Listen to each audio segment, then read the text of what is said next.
Hey guys, tonight we are diving headfirst into a story from the Roman Empire that often gets overshadowed by the big names like Caesar or Augustus. This one is darker, stranger, and frankly, a lot more bizarre. We're journeying back to a time of profound crisis, a moment when the imperial throne was less a seat of power and more of a revolving door with a guillotine attached. We're here to watch the rise and fall of a teenage emperor from Syria, a priest of a foreign sun god who would turn Rome completely on its head. It's a story of ambition, religion, scandal, and a level of chaotic decadence that would make even Caligula raise an eyebrow. As a heads up, if you were dropped into this period of history, your chances of surviving the political landscape would be slim. So before you get comfortable, take a moment to like the video and subscribe, but only if you genuinely enjoy what I do here. And while you're at it, let me know in the comments what city you're listening from, and what time it is for you. I love seeing how far these stories travel. Now dim the lights, maybe turn on a fan for that soft background hum, and let's ease into tonight's journey together. The air is thick with dust and the smell of hot leather. It's the year 217 AD. And you're somewhere on the scorched plains of Mesopotamia, near the frontier of the Roman world. The man in charge of all this, the emperor, is Caligula, and let's be clear, HES not a beloved leader. HES a paranoid tyrant, a man who murdered his own brother in their mother's arms to secure the throne. The soldiers respect his military prowess and the pay raises he gives them, but no one really likes him. There's a constant tension around his camp. A low hum of fear. You can feel it in the way the guards glance over their shoulders, in the hushed conversations that stop abruptly when an officer walks by. Today, the imperial convoy is on the move. Caligula has decided to visit a temple to the lunar god, Luna, near the city of Carthage, the very place where the Roman general Crassus met his disastrous end centuries earlier. It feels like a bad omen, but you don't say that out loud. Nobody does. The procession halts.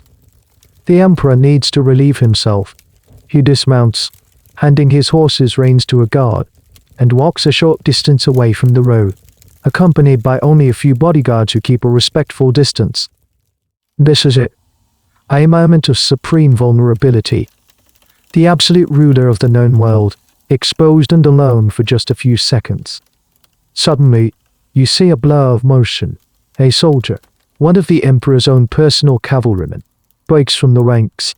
His name is Julius Martialis. He runs towards the emperor, his hand reaching for a dagger concealed in his robes. Before the bodyguards can even register what's happening, Martialis is upon Caligula. There's a single, sharp cry. Then silence. The emperor of Rome slumps to the dusty ground. For a second, everything is frozen. Then chaos erupts. The emperor's German bodyguards, famed for their loyalty, finally react. They cut Martialis down where he stands. But it's too late. The purple robe of the emperor is already soaking up the blood seeping into the dry earth. This is the mainstream account of what happened: a sudden, shocking assassination on a lonely road. But the odd, almost pathetic detail often left out is Martialis' supposed motive. According to the historian Cassius Dio, who was a senator at the time, Martialis held a grudge because Caligula had repeatedly refused to promote him to the rank of centurion. Think about that. The course of Roman history, the fate of an empire, was altered not by a grand political conspiracy, but possibly by a denied promotion. It's a grim reminder that sometimes the biggest events in history are triggered by the smallest, most human of frustrations. But of course, it was never that simple. In the immediate confusion, another man steps into the spotlight: the Praetorian prefect, Macarianus. He was, for all intents and purposes, the emperor's second in command. You watch him feign grief, ordering the execution of the assassin he himself had likely encouraged. Macarianus had a very good reason to want Caligula dead. A prophecy had been delivered to the emperor, warning him that Macarianus was destined to take his throne. In Caligula's paranoid court, That was a death sentence. Macarinus had to strike first to survive. Historians still argue about the specifics of the plot. Was Macarinus a reluctant conspirator, pushed into action by pure self-preservation, or was he a ruthlessly ambitious man who expertly manipulated a disgruntled soldier to clear his own path to power? The truth is likely buried with him in the Mesopotamian dust. What isn't buried is the consequence of massive power vacuum. Caracalla left no sons, no designated heir. The Sever and dynasty, it seems, has died with him. The news of the emperor's death begins to spread. At first, it's a whisper carried by frantic messengers. Then a rumor passed between merchants on the Silk Road. Then a formal announcement that echoes through the halls of the Senate in Rome. A tyrant is dead. A new man, Macarinus, the first emperor who wasn't even a senator, now wears the purple. And far away, in the Roman province of Syria, in the city of Emesa, this news reaches a temple dedicated to a local sun god. It reaches a family of powerful, wealthy, and politically savvy women. For most, the death of an emperor means uncertainty and fear. For them, it means something else entirely. It means a door has just creaked open. They don't just see chaos, they see an opportunity. And at the center of that opportunity is a young boy, a charismatic high priest. A boy you are about to become. The news arrives in Emesa not as a formal decree, but as a tremor on the wind. A merchant's worried whisper that confirms a soldier's rumor. Caracalla is dead. Haman named Macarinus as emperor. And for your family, the world shifts on its axis. You are back in your ancestral home. A sprawling, opulent villa that smells of cedarwood and blooming jasmine. The new emperor, Macarinus, in a move that was either merciful or monumentally foolish, allowed your family to return here from Rome. He even let you keep your immense fortune. He saw your family as a relic of the old regime. Harmless women to be pensioned off and forgotten. He had no idea who he was dealing with. The heart of your family is your grandmother, Julia Maizay. Forget the image of a sweet, doting grandma. Maizay is a political animal, a chess master who has spent decades at the very center of imperial power. She is the sister of the late Empress Julia Domna. Caracalla is mother. She has seen emperors rise and fall, has navigated the treacherous currents of the court, and understands power in a way Macarinus, the career bureaucrat, never could. She is sharp, patient, and utterly ruthless. Now, exiled from the heart of the empire. She sits in her sun-drenched courtyard, and you can practically see the gears turning in her mind. With her are her two daughters. First, Julia is so in my house. She is more flamboyant than her mother, where Maizay is calculating. S-O-I-E, as is impulsive and passionate. She adores you, her only son, with a fierce, almost smothering devotion. Then there is her sister, your aunt, Julia Mama Ai. She is the cautious one, the pragmatist, more like her mother in temperament. She has a young son of her own, your cousin, Alexianos, a quiet and serious boy. For now, he is just a child in the background of this unfolding drama. These three women are the true architects of what comes next. As you go about your duties in the temple, you can feel their presence everywhere. You catch snippets of their intense, whispered conversations. You see them meeting with shadowy figures, disgruntled military officers, local dignitaries who owe your family favors, merchants who control the flow of information. They are weaving a web, and you are to be the beautiful, exotic spider at the center. This brings us to a crucial historical point, the mistake Macarinus made by sending Maizay home to Syria. He placed her right next to the Legio II Gallica, a legion fiercely loyal to the memory of Caracalla. They were unhappy with the new emperor, who was seen as a stingy paymaster. Maizay, with her vast personal wealth and the even vaster treasury of the temple of Elagabalus at her disposal, had exactly what she needed to turn their discontent into open rebellion money. And this wasn't just pocket change. The temple at Emesa was an ancient and fabulously wealthy institution. a major pilgrimage site. It had accumulated gold, silver, and precious stones for centuries. This is one of those fascinating details. The coup that would change Rome was financed not just by an old family's fortune, but by the offerings left at the feet of a Syrian sun god. And so, the plan is hatched. It is brilliant in its simplicity and breathtaking in its audacity. Your grandmother starts a rumor, a very specific, very dangerous rumor. She tells everyone that you, various Savitus Barcinus, are not the son of your late, and rather unremarkable, father. No, she whispers. You are the secret, illegitimate son of the late Emperor Caligula himself. She explains that your mother, Defied, had an affair with her imperial cousin. It was the perfect lie. You were about 14 years old, and you apparently bore a slight resemblance to the handsome young Caligula. Your mother, enthusiastically leans into the role. Historians still debate her true involvement. Was she a willing and ambitious co-conspirator, eager to see her son on the throne and to play the part of the emperor's mother, or was she merely a pawn, manipulated by the formidable Maze? Her reputation sacrificed for the family's ambition. The Roman historian Cassius Dio, our main source for this period, paints her as a woman of loose morals, making the story of an affair plausible to a Roman audience. But this was a common way for male historians to discredit powerful women. The truth of her motives, her own desires and fears, is a conversation lost to time. For you, this is all a whirlwind. One day you are the hereditary high priest of the god Elagabalus, a position of immense local prestige.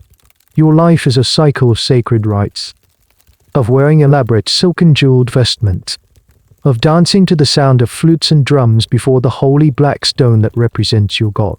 The next, your grandmother is telling you that you are the son of an emperor, and that you are destined to rule the world.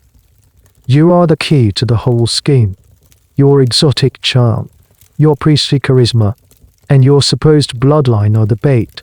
The soldiers of the Third Gallica, plied with Maze's gold and convinced you are the son of their beloved former commander, are ready to bite.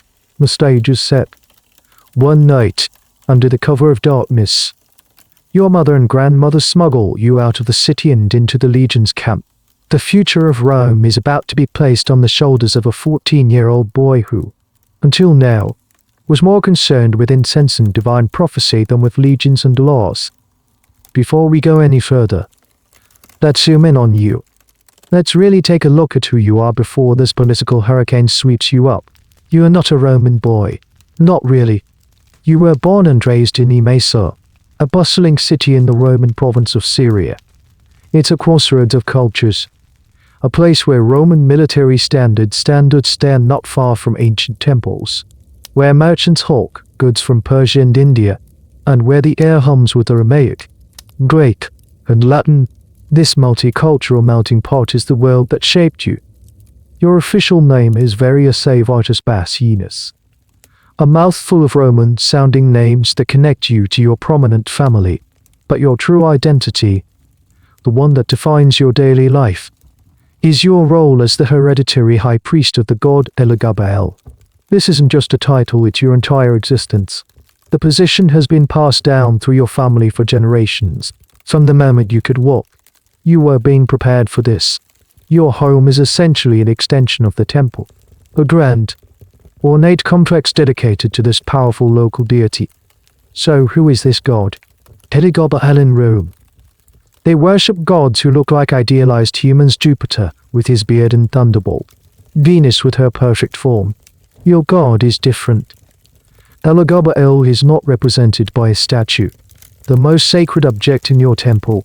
The physical manifestation of the god's power is a large, conical black stone, Abytyl. It's a meteorite, believed to have fallen from the heavens, a literal piece of the divine sent to earth. You've grown up in its presence, feeling its strange, ancient energy. Your duties revolve around it. Your days are a performance of divine ritual. You don't wear the simple wool toga of a Roman boy. Your vestments are made of the finest purple and gold silk, Fabrics that are incredibly luxurious and considered a femme in it by traditional Roman standards. Your eyes are lined with kohl. Your cheeks are rouged. You are adorned with necklaces, bracelets, and a jewel-encrusted tiara. This isn't for a special occasion, this is your work uniform. You lead daily sacrifices, not the somber, formal affairs of Roman state religion, but ecstatic, vibrant ceremonies. You dance before the holy stone to the wild music of flutes, drums, and cymbals. Your movements are graceful, practiced, and mesmerizing. People come from all over the region to see you. The beautiful boy priest, commune with the divine. You are a local celebrity, a figure of immense spiritual authority. This is a key point of cultural context. In the Roman worldview, this kind of religious practice was deeply suspect. The Eastern mystery cults were often seen as exotic at best, and dangerously decadent un-Roman at worst. The idea of a male priest dancing, wearing makeup and fine silks, was profoundly alien to the stern, masculine ideals of the Roman elite. To them, a priest was a public official, a magistrate, not an ecstatic performer. What you considered sacred devotion, a senator in Rome would see as scandalous, effeminate display. And here's a fascinating little detail about the temple itself. It wasn't just a place of worship, it was a massive commercial enterprise. As the high priest, your family controlled not only the religious rites, but also the vast lands and wealth associated with the temple. This gave your family immense influence long before they started plotting to take over the empire. You weren't just a spiritual leader, you were the head of a very powerful corporation. So there you are, 14 years old, steeped in this world of ritual, music, and divine communion. You understand power not through senatorial debate or military command, but through religious charisma. You know how to captivate a crowd, how to use spectacle and mystery to inspire awe. Your reality is shaped by the belief that you are the chosen servant of a powerful sun god. And then, your grandmother, Julia Maizay, comes to you with a new, even grander prophecy. She tells you that you are the son of an emperor and that your destiny is not just to lead the cult of Elagabalus in Emesa, but to rule the entire Roman world. The exact nature of your own beliefs at this moment is one of those things lost to history. Were you a cynical participant in your family's scheme, playing a part to gain power, or did you, a boy raised in a world of prophecy and divine signs, genuinely believe this new story? Did you see the emperor's throne as the ultimate stage for your god? Historians have debated this for centuries. Some see you as a religious fanatic, others as a puppet of your ambitious family. Perhaps the truth is a complex mix of both. What is certain is that you embraced your new role with the same theatrical flair you brought to your priestly duties. The performance was about to go on the road, with the biggest possible audience, the Roman Empire. The plan your grandmother has devised is more than just a rumor, it's a full-blown marketing campaign. And its central product is you. The story that you are Caracola's illegitimate son is the cornerstone. A piece of political theater designed for a very specific audience, the homesick, disgruntled, and deeply superstitious soldiers of the Third Gallical Legion, stationed just outside your city. These are men who revered Caracola, not because he was a good man, but because he was a soldier's emperor. He spoke their language, paid them well, and led them from the front. His memory is their banner of loyalty. Your family begins the operation with surgical precision.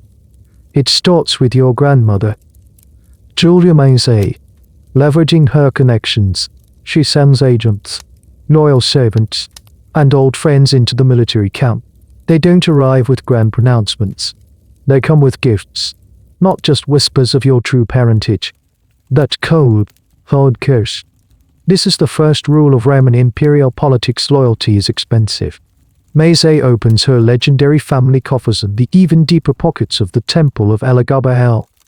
She promises a massive donative, a bonus paid to soldiers upon the accession of a new emperor, to any man who will swear allegiance to you. The amount she offers is staggering, far more than anything the fiscally conservative Emperor Mark I Enos would ever consider. Then comes the visual evidence. Your mother, Julia Amias, plays her part to perfection. She allows herself to be seen with soldiers, tearfully recounting her supposed affair with her cousin, the late emperor. She points to you, her teenage son, highlighting every faint resemblance to Caracalla. See his eyes, see the way he stands here as his father's son. It's a soap opera, and the soldiers are eating it up. And you are the living, breathing proof. Your grandmother has you paraded before sympathetic officers who are secretly brought to your family's villa. You are dressed not in your priestly silks, but in clothes befitting a young Roman noble, perhaps even clothes that subtly mimic the style Caracalla once wore. You are coached on what to say, how to act. You are no longer just the high priest, you are the lost heir. This is the mainstream historical narrative, a carefully orchestrated plot of bribery and propaganda. But here's a wonderfully strange and less discussed element of this marketing campaign. Your name.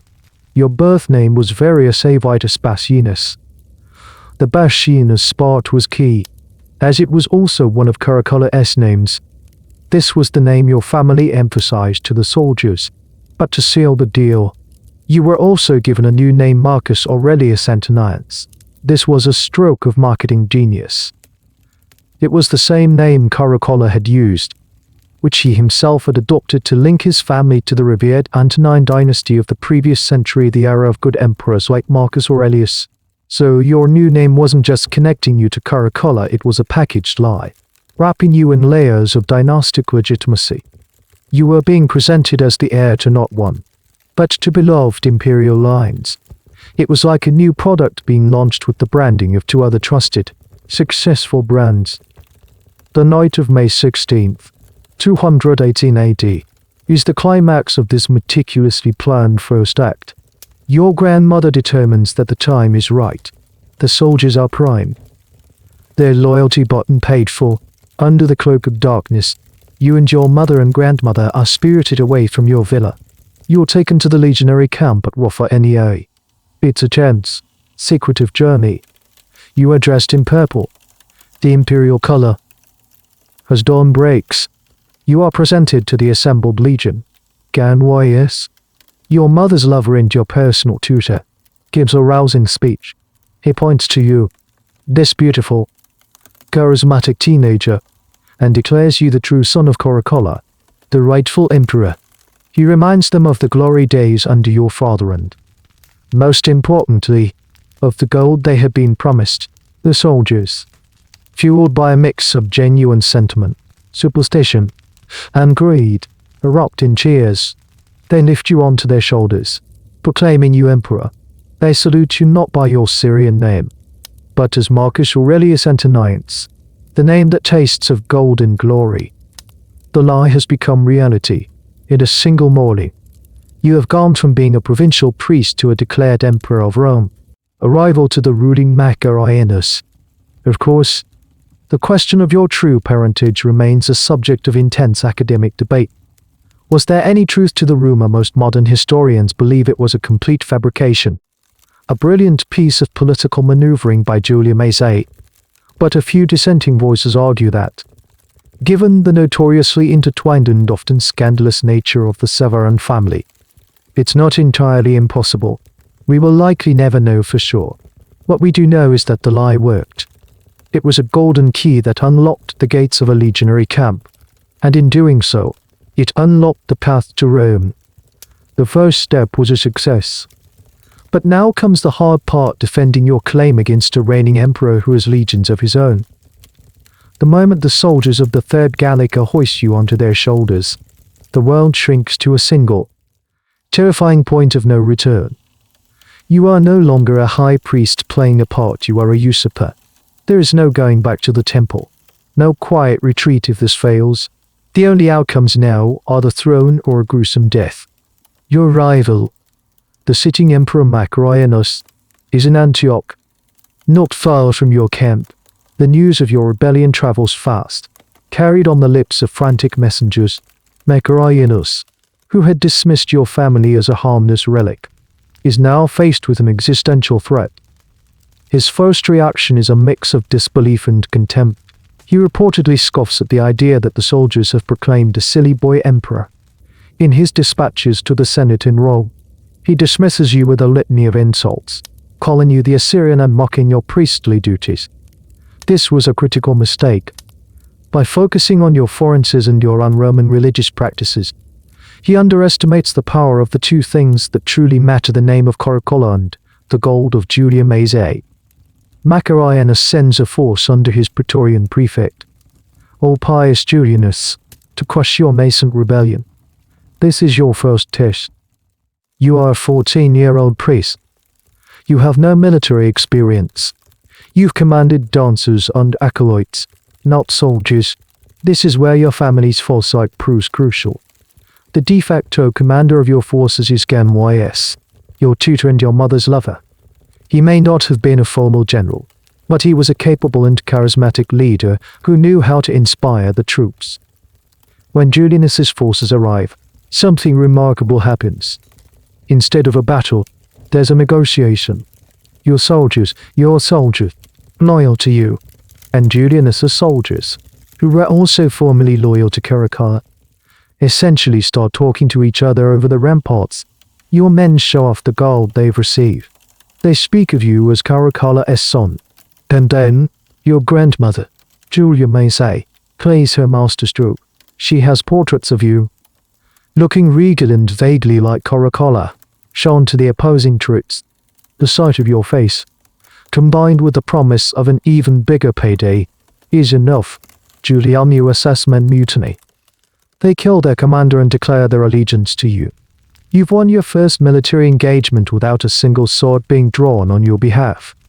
It's a victory of propaganda and bribery, the core strengths of your campaign. Now Macarianus is genuinely panicked. He realizes this is not some minor revolt. He gathers his own loyal legions, including the Praetorian Guard, and marches from Antioch to meet you in person.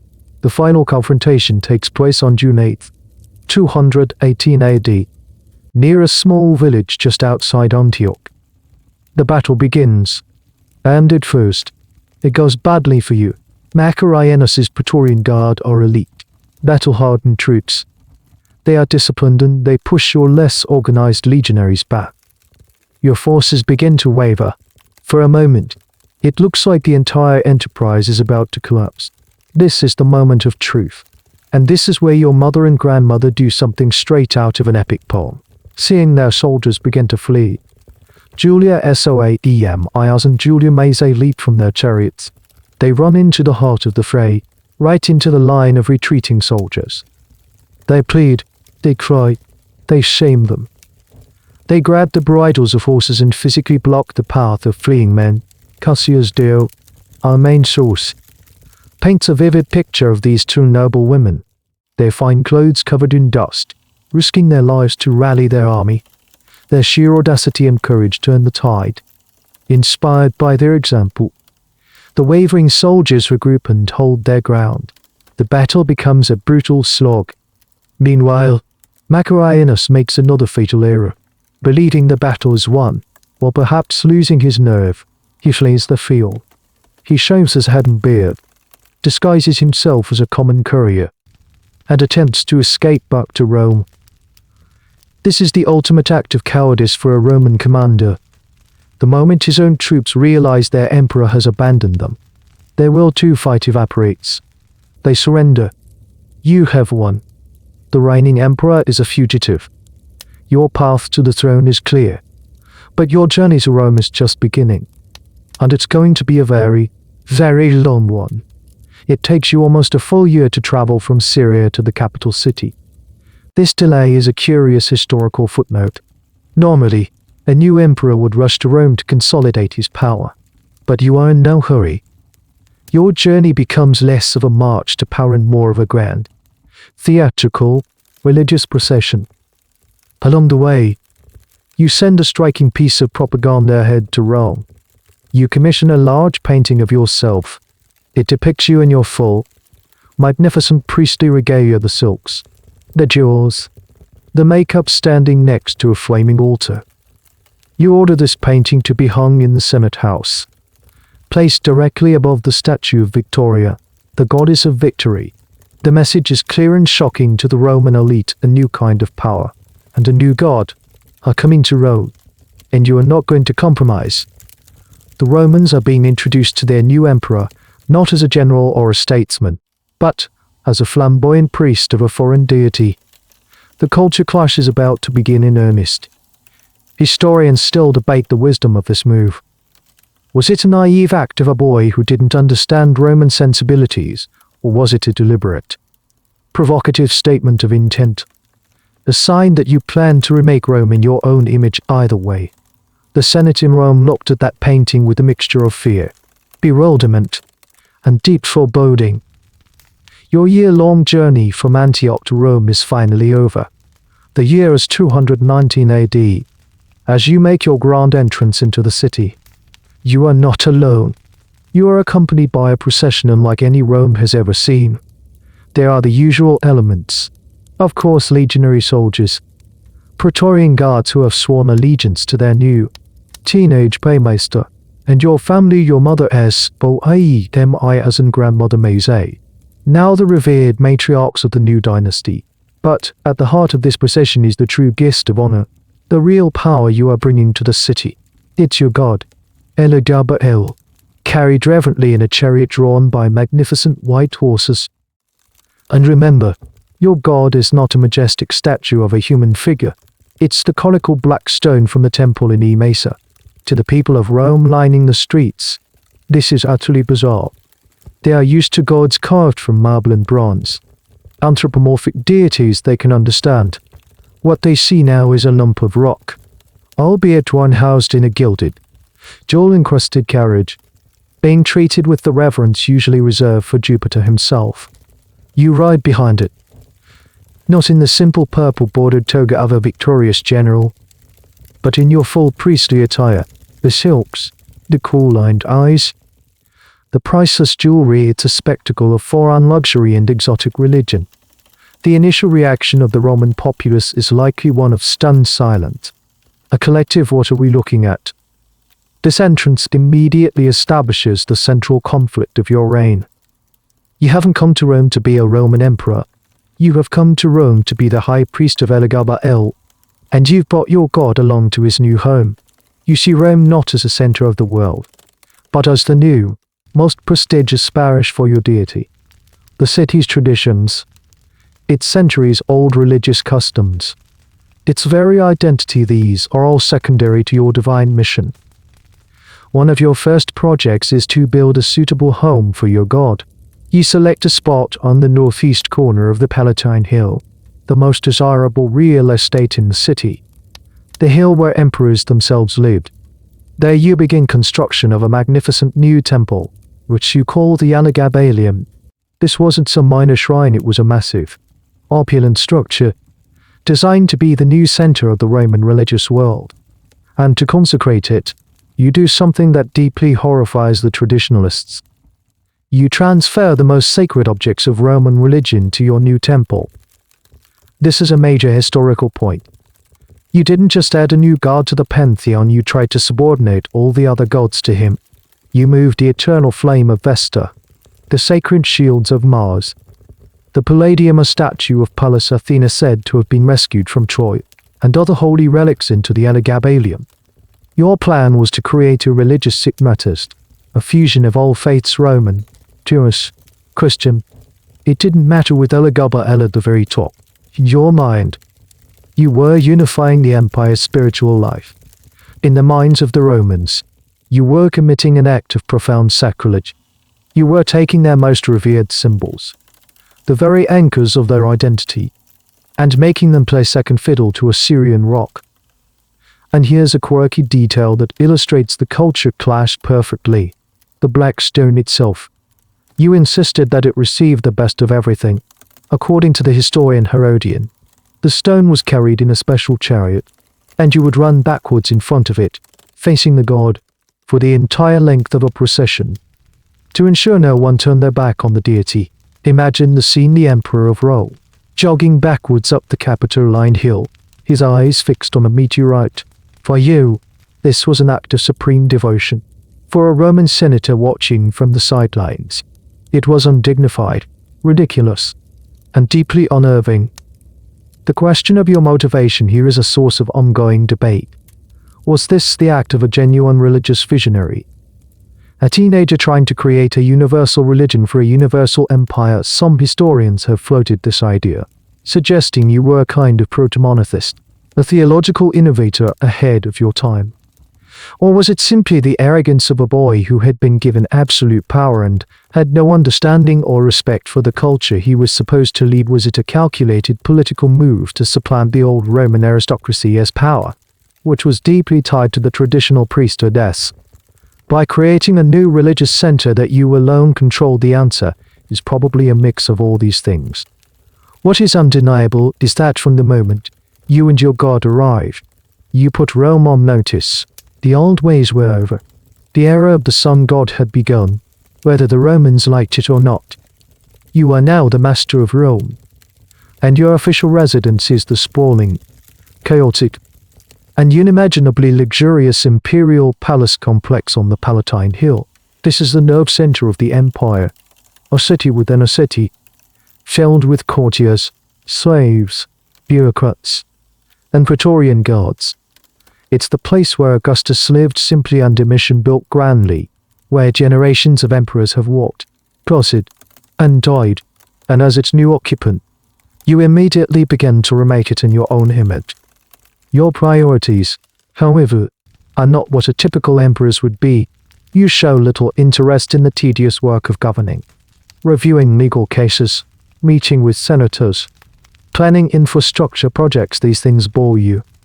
Your grandmother, Julia Maizay, and your mother, Julia Soaemias, largely take over the day-to-day administration of the empire.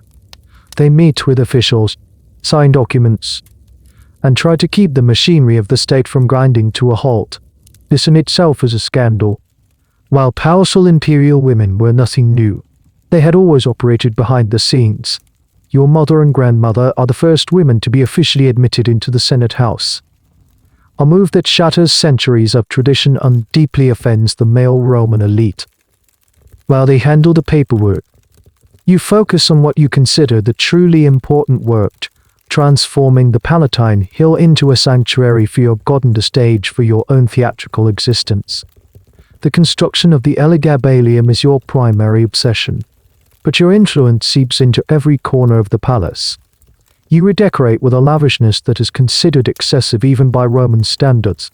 You favor silk cushions, gold-threaded tapestries, and exotic furnishings from the East. The sober, martial aesthetic of past emperors is replaced with the opulent vibe of a Syrian temple. You fill the palace with your own people, the stern, experienced advisors and freedmen who had served previous emperors are dismissed. In their place, you elevate a cast of characters who shock the Roman aristocracy to its core. These are not senators or distinguished equestrians.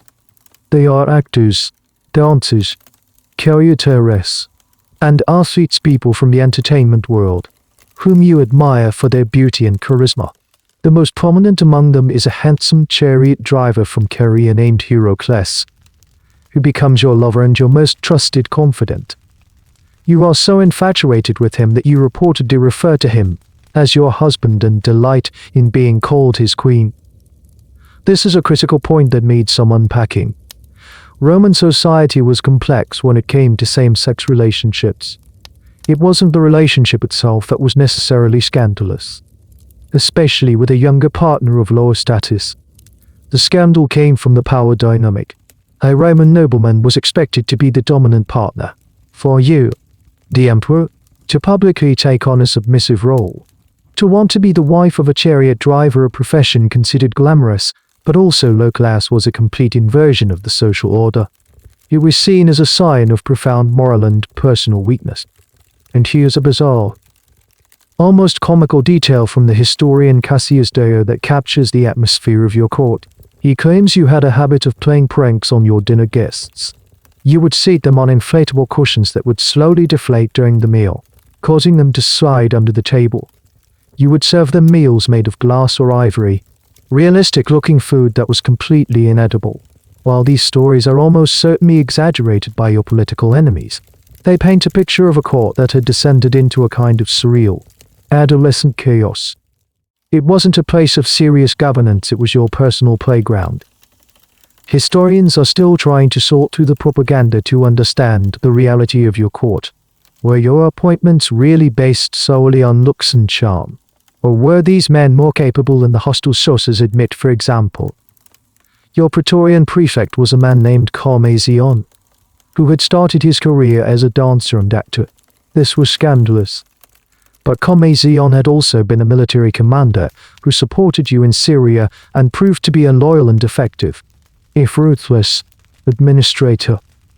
The truth is, your court was likely a strange mix of both. You did surround yourself with favorites and cronies, but it was also the new base of power for the Syrian faction that brought you to the throne, displacing the old Roman and Italian elite. It was a transfer of power, and the old guard, who wrote the history books, described it as a freak show. For you, it was just surrounding yourself with people you liked and trusted, people from your world, a world of performance, beauty, and spectacle, far removed from the stuffy, tradition-bound halls of the Roman Senate. Now that you and your guard are settled in Rome, you begin your most ambitious and, to the Romans, most blasphemous project, a complete overhaul of their spiritual lives. Your goal isn't just to introduce a new god into the crowded Roman pantheon.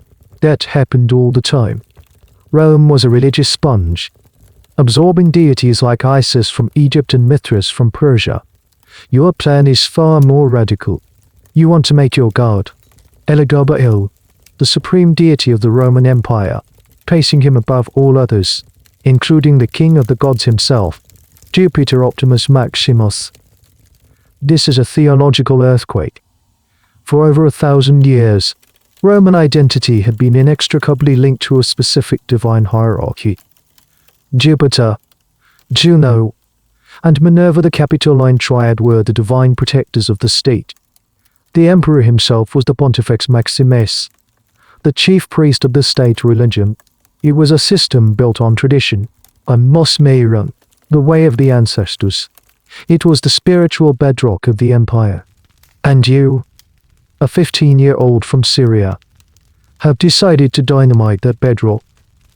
Your first step was building the Elagabalus on the Palatine Hill and moving all the sacred relics into it. Your next move is even more audacious.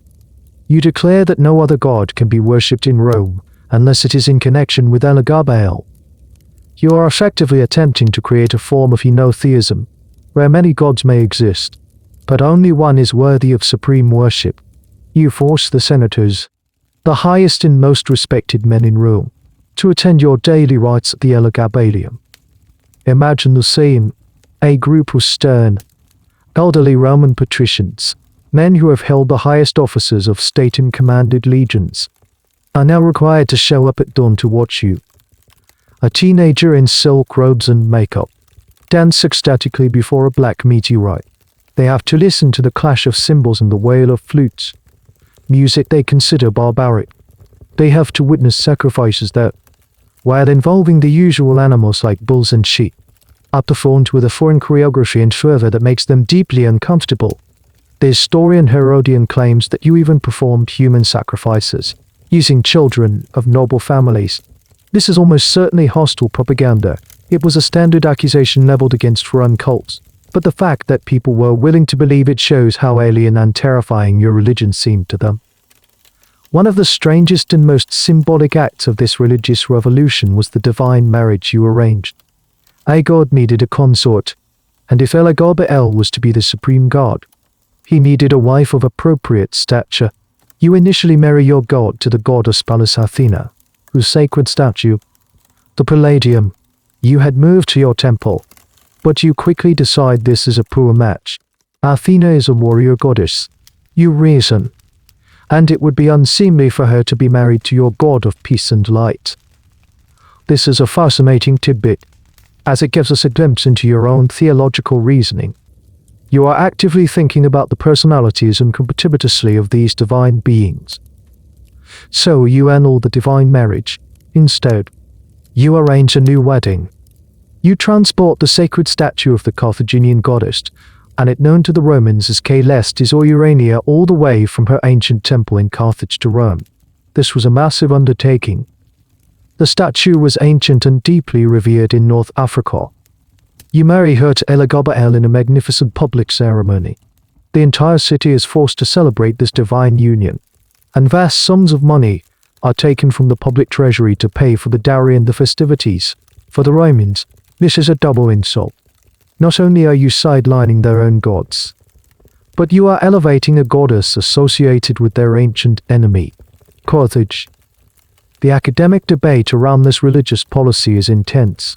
Was this a sincere, if clumsy, attempt at religious sigmatist? Were you trying to build a more inclusive, universal faith for a diverse empire, blending Semitic, Punic, and Roman traditions? Some scholars argue this point, seeing you as a radical religious thinker. Or was it a purely political act by creating a new supreme cult that only you controlled? You were effectively stripping the old Roman senatorial elite of their religious authority, which was a major source of their power and prestige. If all religious power flowed from the Elagabalus, and you were its high priest, then all spiritual authority in the empire rested with you alone. It was a power grab disguised as a theological reform. Whatever your true motive, the result was the same. You alienated the very people whose support you needed to govern. You were sawing off the branch you were sitting on, one ecstatic dance at a time. Having successfully married your god to a suitable divine bride, you decide it is time to secure the human dimension of your new dynasty, to legitimize your rule and, in theory, produce an heir. You need to get married yourself. And so begins a series of matrimonial choices so scandalous and chaotic that they make your religious reforms look almost conventional by comparison. Over your short 4-year reign, you will marry and divorce 5 times. But it's the nature of these marriages, not just the number, that leaves Rome utterly aghast. Your most significant wedding, at least from a theological perspective, is the one you orchestrate for your god. As we've seen, you arranged the marriage between Elagabalus and Caelestis. This wasn't just a symbolic act, it was a state-sponsored spectacle of the highest order. You declared a citywide festival. Public funds were used to throw the most lavish party Rome had ever seen. There were free food distributions for the populace, extravagant games in the Colosseum, and grand processions through the streets. The centerpiece of this festival was the wedding banquet. You hosted it, acting as the master of ceremonies for the divine couple. The statues of Elagabalus and Caelestis were placed on dining couches, as if they were real guests, and served plates of the finest food. The historian Cassius Dio, never one to miss an opportunity for a sarcastic jab, dryly notes that the wedding feast for the 2 gods cost the Roman people a fortune. This entire affair highlights the strange fusion of your roles. You are the emperor, commanding the resources of the state, but you are using them to act as a wedding planner for your favorite deity. For you, this is the most important business of the state. For the senators watching, it's as if the national budget were being spent on a child's elaborate tea party with dolls. Here's a peculiar detail that underscores the strangeness, the consummation of the divine marriage. You, as the high priest, were the intermediary. The exact nature of the rituals you performed to honor this union is lost to us, probably because the Roman historians who described them were too disgusted or bewildered to record them accurately. They were likely rites from your home tradition in Emesa, involving more ecstatic dancing, music, and perhaps prophetic trances. To the Romans, used to their own solemn and formulaic rituals, it would have seemed like a bizarre and unholy mystery. This divine marriage is a perfect illustration of the mainstream historical view of your reign. You consistently prioritized your religious fantasies over the practical needs and traditions of the Roman Empire. You spent vast sums of money and political capital on an event that, to your subjects, seemed not only wasteful but deeply blasphemous. It was an elaborate, expensive party celebrating the demotion of their own gods. However, some historians have tried to look at this through a different lens. They debate whether this was pure fanaticism or if there was a political strategy at play. by linking a prominent Syrian god Elagabalus with a major North African goddess Caligula, while you are attempting to create a new, non-Roman divine axis of power. Was it a way to show that the provinces, not just the city of Rome, were now at the heart of the empire's spiritual identity? It could be interpreted as a grand, symbolic gesture to unite the empire's diverse peoples under a new, shared mythology that you yourself had authored. It was a rebranding of the empire's soul. Regardless of the intent, the execution was a disaster from a public relations standpoint. You failed to understand a fundamental truth about the Romans. You could add to their world, but you could not subtract from it. They were happy to welcome new gods, but they would never accept the demotion of Jupiter. This most holy wedding, as you probably saw it, was, for them, the most profane spectacle. It was a wedding where the groom was a rock, the bride was a statue of an old enemy's goddess, and the father of the bride was the increasingly erratic emperor who was paying for the whole thing with their taxes. With the gods properly wed, it was time for you to follow suit. Your grandmother, Julia Maizai, ever the pragmatist, knew that a stable imperial marriage was essential. It would project an image of normalcy, counter the rumors about your eccentricities, and hopefully produce a half-Roman heir to solidify the dynasty. With her guidance, a suitable bride is chosen for you, Cornelia Paula, a young woman from a distinguished Roman aristocratic family. On paper, she is the perfect choice. She is well-bred, respected, and thoroughly Roman. The marriage is a clear political move to build a bridge between your Syrian strangeness and the Roman establishment. The wedding, which takes place in 219 AD, is an affair of extravagant public celebration. You spare no expense. You distribute gifts of money to the soldiers and the citizens of Rome, host lavish banquets, and sponsor gladiatorial games. You are trying to buy their affection, to show them that you can, when you want to, play the part of a traditional, generous emperor. For a brief moment, it seems like things might stabilize. You have a Roman wife. You've thrown a great party. And maybe, just maybe, you'll start acting like a proper emperor. But you find the role of a Roman husband to be a poor fit. The quiet dignity, the formal respect, the domestic routine, it all bores you. Cornelia Paula, a woman raised in the prim and proper world of the Roman elite, is likely bewildered and horrified by your behavior in private. Your preference for your husband, the karate hero class, your flamboyant clothing, and your endless religious ceremonies are a world away from the life she expected. The marriage is a political alliance, but there is no personal connection. It is a hollow performance. And so, less than a year after the grand wedding, you dissolve the marriage. You divorce Cornelia Paula. Your official reason is that you have discovered she has a blemish on her body, which makes her unworthy of being the emperor's wife. This is, of course, a flimsy and insulting pretext. No one believes it. The real reason is that you are tired of the pretense. You have given your grandmother's plan a try, and it didn't suit you. By publicly shaming and dismissing a noble woman in this way, you burn the very bridge you had just built to the Roman aristocracy. The insult is felt by the entire senatorial class. This brings us to a key aspect of your story: your complete disregard for Roman social conventions, especially concerning marriage. For the Romans, marriage, particularly among the elite, was not about love or personal fulfillment. It was a contract, a tool for forging alliances, securing property, and producing legitimate heirs. Your casual dismissal of this sacred institution is seen as yet another sign of your tyrannical nature and your foreign, un-Roman mindset. Now single again, you are free to pursue a marriage that is more to your own taste. And your choice will be so shocking, so profoundly sacrilegious, that it will become one of the defining scandals of your reign. This is just the beginning of your marital journey. You have 4 more brides to go, and each choice will be more bizarre and destructive than the last. Here's a small, telling detail about the aftermath of your divorce from Cornelia Paula. After casting her aside, you strip her of the title of Augusta Empress and send her back to live as a private citizen. In the game of Roman politics, this is a public humiliation. It's a clear message you alone decide who is worthy, and your favor can be withdrawn as quickly as it is given. There is no security, no stability. There is only your whim. Historians still debate the dynamics of this first marriage.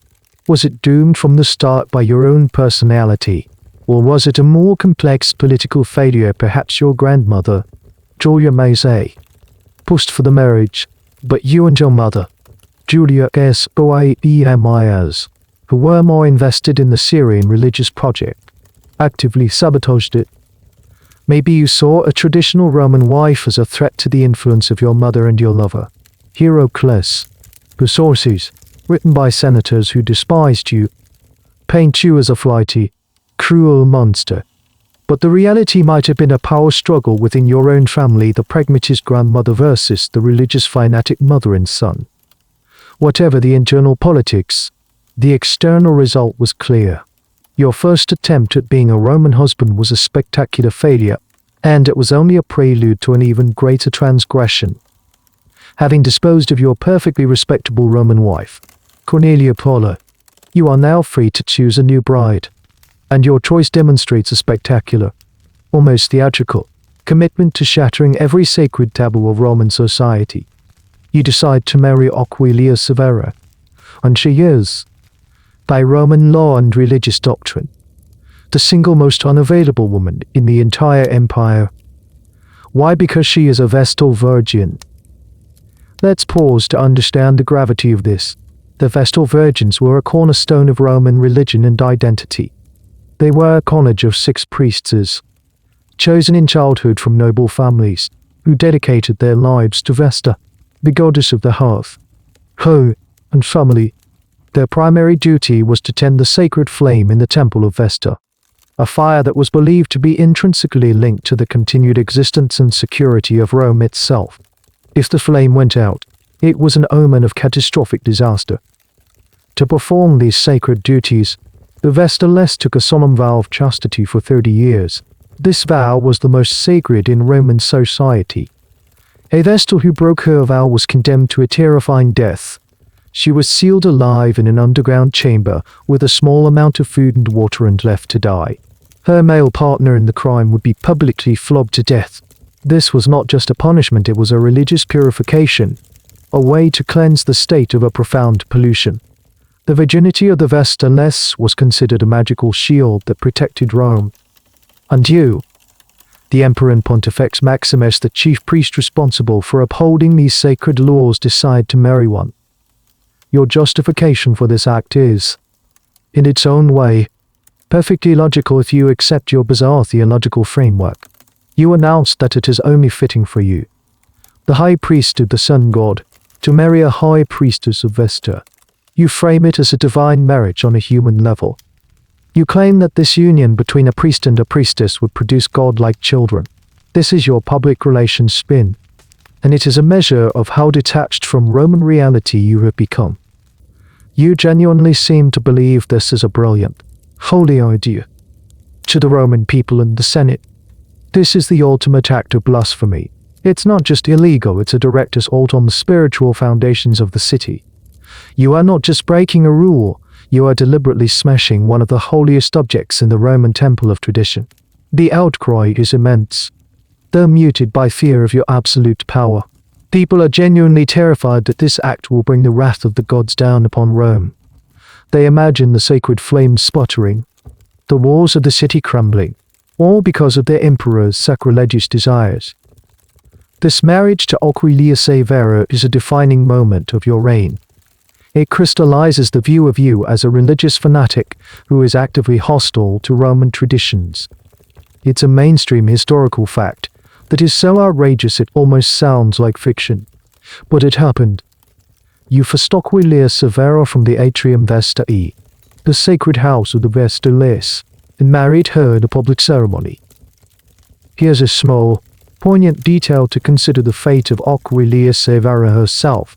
The historical sources, written by men, don't give us her perspective. Cassius claims you defiled her and that the marriage was a violent seizure. Was she a terrified victim, dragged from her sacred duties against her will, or, as some scant evidence might suggest, could she have been a willing participant? Some historians have speculated on the possibility, however remote, that she was either an ambitious woman who saw this as a path to power, or perhaps a woman who, for her own reasons, was unhappy with her life as a Vestal. The traditional narrative paints her as a tragic pawn, her sacred status destroyed by a tyrant. The truth of her own agency in the matter is, like so many women's stories from antiquity, lost forever. The debate over her role victim or accomplice continues to be a quiet murmur in the halls of academia. This marriage, like your first, doesn't last. After some time, you divorce Aquilia Severa. The reasons are unclear. Perhaps the political pressure became too intense even for you. Or perhaps, in your usual flighty manner, you simply grew bored of her. You would go on to marry 3 other women, including a descendant of the Emperor Marcus Aurelius, in another attempt to shore up your legitimacy, before bizarrely divorcing her and remarrying the Vestal Virgin, Aquilia Severa, for a second time. Your marital history is a chaotic whirlwind, a series of impulsive decisions that leave the empire dizzy and the aristocracy incandescent with rage. But none of your other marriages, no matter how politically foolish, ever matched the pure, unadulterated shock value of taking a Vestal Virgin as your wife. While you're busy upending Rome's religious and marital traditions, your grandmother and mother are attempting to manage the empire.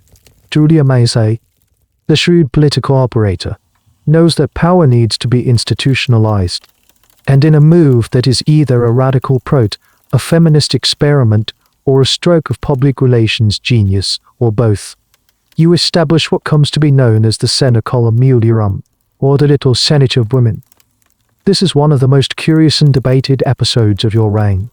You establish a formal assembly for the elite women of Rome, presided over by your mother, Julia S. Oae. This senate meets in a building on the Quia in Al Hill, one of the 7 hills of Rome. Its official purpose is to legislate on matters of female concern. What does that mean exactly? According to the hostile historian Cassius Dio, their debates were utterly frivolous. He claims they spent their time issuing decrees on what kind of clothes women of certain ranks could wear, who was allowed to ride in a chariot versus a litter carried by mules, who had to yield precedence to whom in the street, and which types of jewelry were appropriate for which social standing. In his telling, it's a glorified fashion council, a gathering of gossiping aristocrats deciding on the rules of etiquette. This is the mainstream historical view that the Women's Senate was a ridiculous and wasteful institution. Another example of your reign's absurdity. It's often presented as proof that when women are given power, they concern themselves with trivialities. But this perspective comes from male senators who were fundamentally opposed to any female encroachment on their public authority. They saw this as a mockery of their own revered Senate. However, let's look at this from another angle. Even if the topics were related to dress codes and etiquette, were these really trivial in Roman society? Not at all. In Rome, clothing and public appearance were a vital language of social status. What you were, how you traveled, who you had to bow to, these were not small matters. They were the visible markers of the entire social hierarchy. By creating an institution to regulate these things, you are more likely. Your grandmother were creating a formal system for codifying female status and power. It was a way of bringing the unspoken rules of the female social world into the light and giving them the force of law. This leads to a fascinating historical debate. Was the Senacola a genuine, albeit flawed, attempt to give women a formal voice in public life, or was it a clever political trick by Julia Mazzei? Some historians argue the latter. Mazzei, the master of propaganda, might have created this assembly as a way to placate and control the powerful women of the Roman aristocracy, by giving them their own senate to debate matters of prestige and fashion. She was giving them a shiny new toy to play with, keeping them busy and distracted while she and her family ran the real empire. It was a way to manage the wives and mothers of the senators who despised you, giving them a stake in the new regime. And here's a quirky detail that gets lost in the mockery. The assembly was also called the Conventus Matronarum, the Assembly of Matrons. This suggests its members were the respected married women of the elite. Your mother, Julia Hessoaedemias, presided over it with the title of Augusta. She sat in the official seat, had attendance, and issued decrees, regardless of the content of those decrees. The symbolism was potent. A woman was publicly wielding legislative power in a formal setting, in the heart of Rome. For a society where a woman's proper place was considered to be in the home, managing the household, this was a radical departure. So, which was it, a proto-feminist council, a clever political distraction, or a farcical gathering obsessed with shoes and jewelry? The truth is likely a combination of all three. It was probably initiated by Mazzei as a political tool. It was likely presided over with great relish by your flamboyant mother, Hessoaedemias, and it was undoubtedly ridiculed by male historians who saw any female power in the public sphere as inherently absurd. Whatever its true nature, the Women's Senate stands as a testament to the strange and contradictory impulses of your reign, a time when ancient traditions were being shattered and new, sometimes bizarre, forms of power were being tested. It was another institution that proved your imperial project was not just about bringing a new god to Rome, but also about creating a new kind of court, with new roles and new, unexpected players. Beyond your religious and marital upheavals, it is your personal appearance and daily habits that create a constant, simmering scandal in Rome. You reject the traditional image of a Roman emperor, the short-haired, clean-shaven, toga-clad statesman and soldier, and instead present yourself to the world as you did in Nemesa, priest of the sun god. This is not a role you play on special occasions, it is your identity. Every day, you eschew the wool toga, the very symbol of Roman citizenship and masculine authority. In its place, you wear flowing robes made of the finest Chinese silk, dyed in vibrant purples and golds. To a modern eye, this sounds luxurious. To a traditional Roman, it was deeply troubling. Silk was seen as an exotic indulgence, a fabric so fine it was considered decadent and effeminate. The fact that the emperor himself wore it, not as a private luxury but as his daily public attire, was a visual rejection of Roman austerity and masculine ideals virtus. But it doesn't stop with the clothes. You adopt the full cosmetic routine of an Eastern priest. Your eyes are dramatically lined with black coal. Your eyebrows are plucked and painted, and your cheeks are rouged with red pigment. You adorn yourself with an astonishing amount of jewelry, heavy necklaces, elaborate bracelets that coil up your arms, and multiple rings on every finger. You often wear a jeweled tiara or diadem, a form of headdress associated not with Roman emperors, but with Hellenistic kings and what the Romans considered Oriental despots. This complete look, the silks, the makeup, the jewelry, the tiara is a calculated performance. You are embodying your God on earth. In your Syrian tradition, a high priest was a beautiful, adorned vessel for the divine. In Rome, this translates into a shocking display of what they perceive as effeminate and foreigners. The emperor, the ultimate symbol of Roman manhood and military power, is presenting himself in a way that, to them, seems entirely female. This is a major historical point, the clash of gender presentation. In the Roman world, masculinity was performative and precarious. It had to be constantly asserted through one's dress, speech, and conduct. To willingly adopt the signifiers of femininity was to abdicate one's status as a man. When senators saw you, they didn't just see a poorly dressed emperor, they saw a fundamental breakdown of the natural order. Their leader, the pater patria, father of the fatherland, was, in their eyes, deliberately making himself unmanly, and therefore unfit to rule. Here's a curious detail that the historian Cassius Dio records with palpable disgust. He claims you took this even further by removing all hair from your body. This was a practice associated with some Eastern cults but was seen as deeply un-Roman. A Roman man was expected to be, well, a man. This obsession with smoothness, combined with the makeup and clothes, completes the picture of someone who is actively rejecting every Roman male norm. Of course, the question that historians still grapple with is how to interpret this.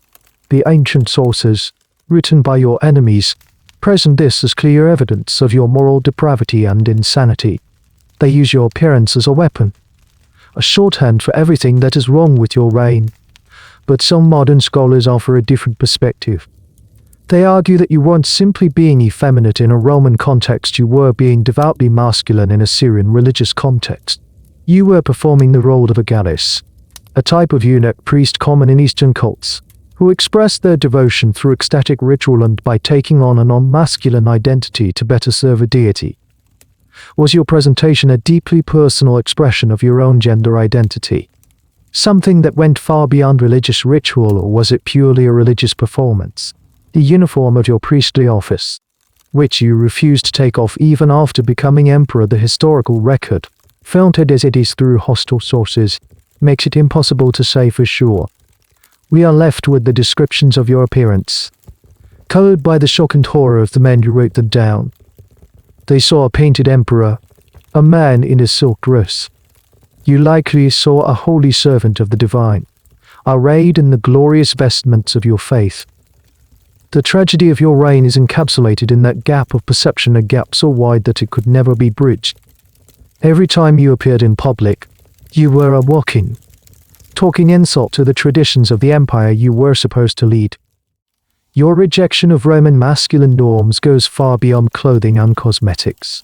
It enters a realm so radical, so profoundly challenging to the ancient world's understanding of the body, that it continues to fascinate and perplex historians today. You are not content to simply look like a woman, you begin to actively seek to become one. According to the most vivid accounts from historians like Cassius Dio, you begin to publicly adopt a female persona. You affect a soft, high-pitched voice. You enjoy being called empress instead of emperor and queen instead of king. You famously tell your lover, the charioteer Heracles, "Call me not lord, for I am a lady."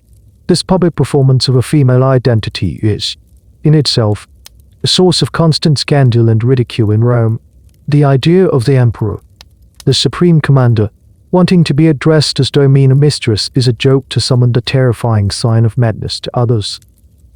But you take it a step further than mere performance.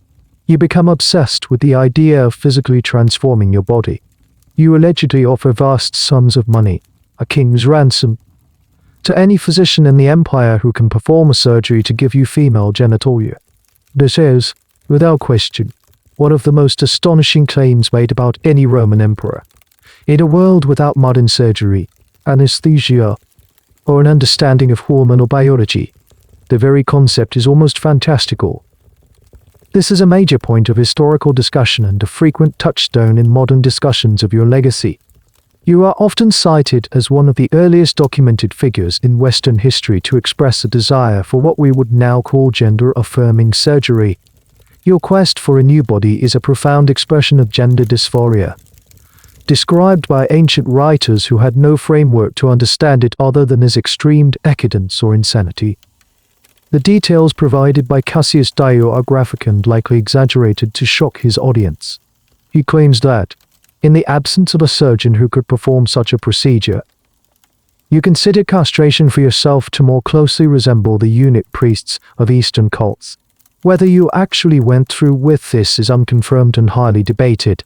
Dio, writing with venomous contempt, portrays this desire not as a genuine internal struggle, but as the ultimate act of a debauched tyrant seeking new and perverse sensations. This brings us to a specific, and rather quirky, detail of your story, your relationship with a man named Zioticus. Zioticus was an athlete from Smyrna, a man of remarkable physical beauty. He was brought to the palace to become one of your lovers. You stage a grand and formal wedding ceremony, where you are the bride and Zioticus is the groom. The entire palace is forced to celebrate this union. Your mother, Julia Soaemis, even acts as the mother of the bride, tearfully giving you away. This spectacle, a formal marriage between two men with the emperor playing the role of the wife, is a step beyond even your relationship with Heracles. It's a public and ceremonial embrace of a female marital role. The story of Augustus, however, ends in a strangely anticlimactic and almost comical way. According to Dio, when the time came for the wedding night, Augustus, either out of fear or a desire to mock you, whispers in your ear that he is unable to perform his husbandly duties due to a medical issue.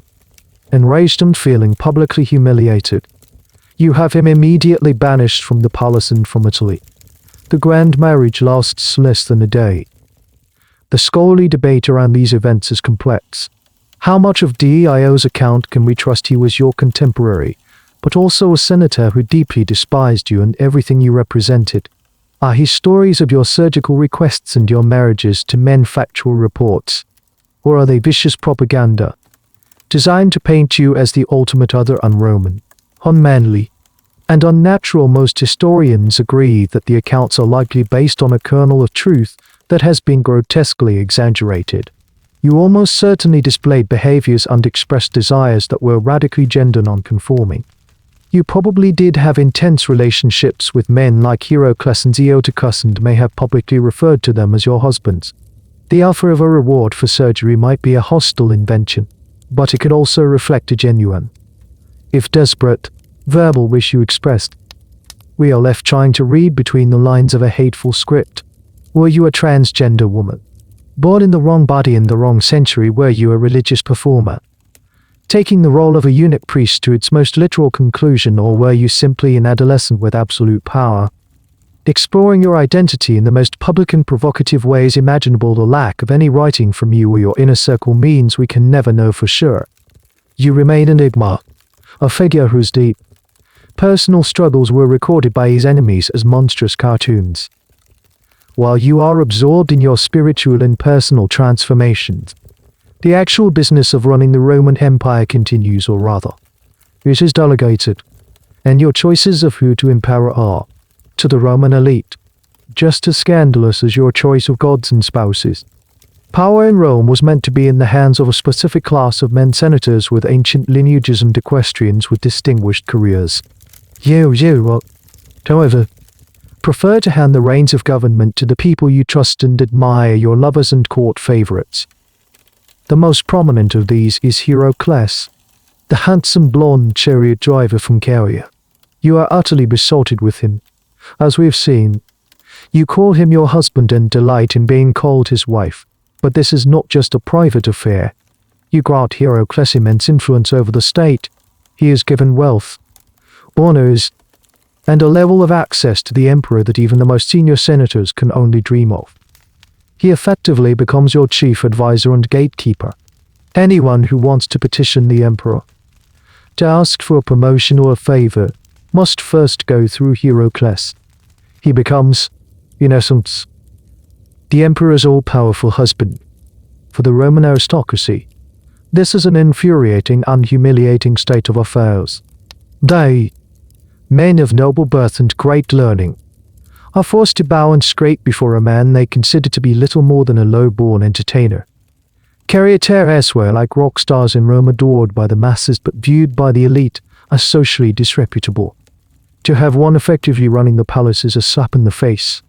The historian Cassius laments that this slave from Syria had more power than the consuls themselves. But Heracles is not the only one. You elevate another man, a barber named Claudius Eutychianus, to a position of immense authority. This is another one of those details that sounds like a joke but is recorded as fact. Your former barber becomes your praetorian prefect, the commander of the elite praetorian guard and one of the most powerful administrative posts in the empire. You also grant this power to Comazion, your ally from the Syrian campaign who had started his career as a dancer. The message is clear: loyalty and friendship to you matter more than a traditional Roman career path. You are creating a new aristocracy, drawn not from the Senate House, but from the theatre, the circus, and the barbershop. This delegation of power is a central theme of your reign. You simply do not care about the day-to-day tasks of governance. You are the spiritual leader, the divine presence. The tedious work of administration can be handled by others. This creates a government run by a bizarre collection of your personal favorites, overseen by your ever-present mother. Julia Soaemias, and your shrewd grandmother, Julia may say. Here's a small but telling anecdote about this system of cronyism. It was said that positions in the government, from provincial governorships to military commands, were sold openly in the palace. The brokers of these deals were your favorites. A man's qualifications or experience mattered less than his ability to pay the right price to the right person in your inner circle. This leads to rampant corruption and incompetence. Men who were completely unqualified were suddenly put in charge of vital state functions, simply because they had bribed one of your lovers. The academic debate here focuses on the nature of this outsider government. The traditional view, passed down from the ancient sources, is that it was an unmitigated disaster, a government of fools and crooks that nearly ran the empire into the ground. It's presented as the inevitable result of an emperor who bases his appointments on personal affection rather than merit. However, a more nuanced modern perspective suggests something else might be going on. By elevating these new medicariateur, a dancer, you were deliberately sidelining the old senatorial aristocracy. This was a class of people who despised you and saw you as an illegitimate foreign usurper.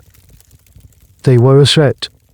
By surrounding yourself with men whose power depended entirely on you, you were creating a loyal and dependent power base. Hierarchus and Diotigenus might have been unqualified in a traditional sense, but they were never going to conspire against you with the Senate. Their loyalty was absolute because without you, they were nothing. So, was this a sign of your madness and incompetence? Or was it a ruthless, if unorthodox, political strategy for survival? Was it a government of cronies? Or a necessary purge of a hostile elite? The truth is probably somewhere in the middle. You did empower unqualified people, leading to corruption and mismanagement. But you did it, at least in part, because the qualified people wanted you dead. You built your government not on the Roman ideal of merit, but on the much more practical principle of trusting only those who had everything to lose if you were gone. It was a dangerous and ultimately unsustainable way to rule, creating a powerful coalition of enemies who were simply waiting for their chance to strike. With your favorites running the government and your religious duties attended to, you are free to indulge in a lifestyle of legendary extravagance, particularly when it comes to your banquets. The imperial palace on the Palatine Hill becomes the setting for dinner parties that are less about fine dining and more about surreal, theatrical experiences. The stories of these events, filtered through the writings of your enemies, have become a cornerstone of your decadent reputation.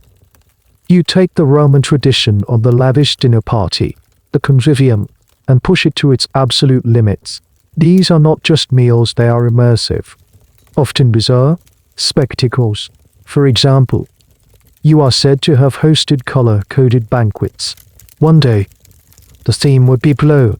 Everything, the food, the servants' livery, the decorations, the cushions would be a shade of blue. The next day, it might be green. This required immense effort and expense, scouring the known world for foods of a specific color, a testament to the near-limitless resources at your command. One of the most famous stories involves your use of flowers. In a display of overwhelming opulence, you allegedly installed a reversible ceiling in one of your dining rooms. At a key moment during the feast, the ceiling would open, and a cascade of flowers, violets and others would rain down upon your guests. The story, as told by the often unreliable historian Augustus, takes a darker turn. It claims that on one occasion, the sheer volume of petals was so immense that some of the guests, too drunk or slow to move, were unable to crawl out from under the fragrant tide and were gently, beautifully, smothered to death. This tale is almost certainly a fictional embellishment, a moralizing fable about how your luxury was literally deadly. But it captures the perception of your court, a place where beauty and excess could become suffocating.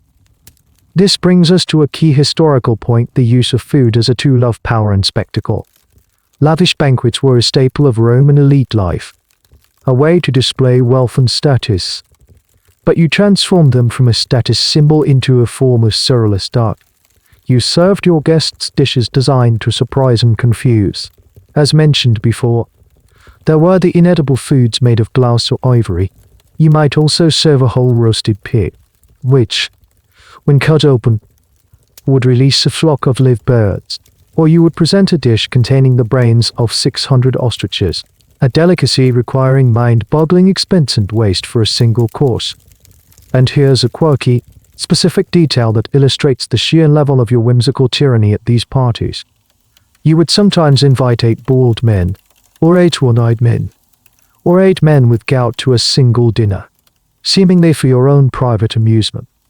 You would also hold mock gladiator fights between women or dwarves during the meal. Another famous prank involved releasing tame leopards and lions into the dining room after the guests were at romp. The animals were harmless, but the sudden panic they caused was, to you, hilarious. The goal of your banquets was not to create a pleasant social atmosphere, but to keep your guests constantly off balance, to remind them that you were in control of their reality, down to the very food they ate and the ground they sat on. The historical debate around these stories is, as always, about separating fact from fiction. The Historia Augusta, our source for the most colorful tales like the Pharisaification, is a notoriously unreliable collection of biographies, written much later and filled with sensationalism. Historians handle it with extreme caution. Cassius Dio and Herodian, who were your contemporaries, also describe your extravagance but are less fantastical. So, did you really smother guests with flowers? Almost certainly not. Did you host incredibly lavish, bizarre, and prank-filled parties that defied Roman convention? Almost certainly yes. The deeper question is why?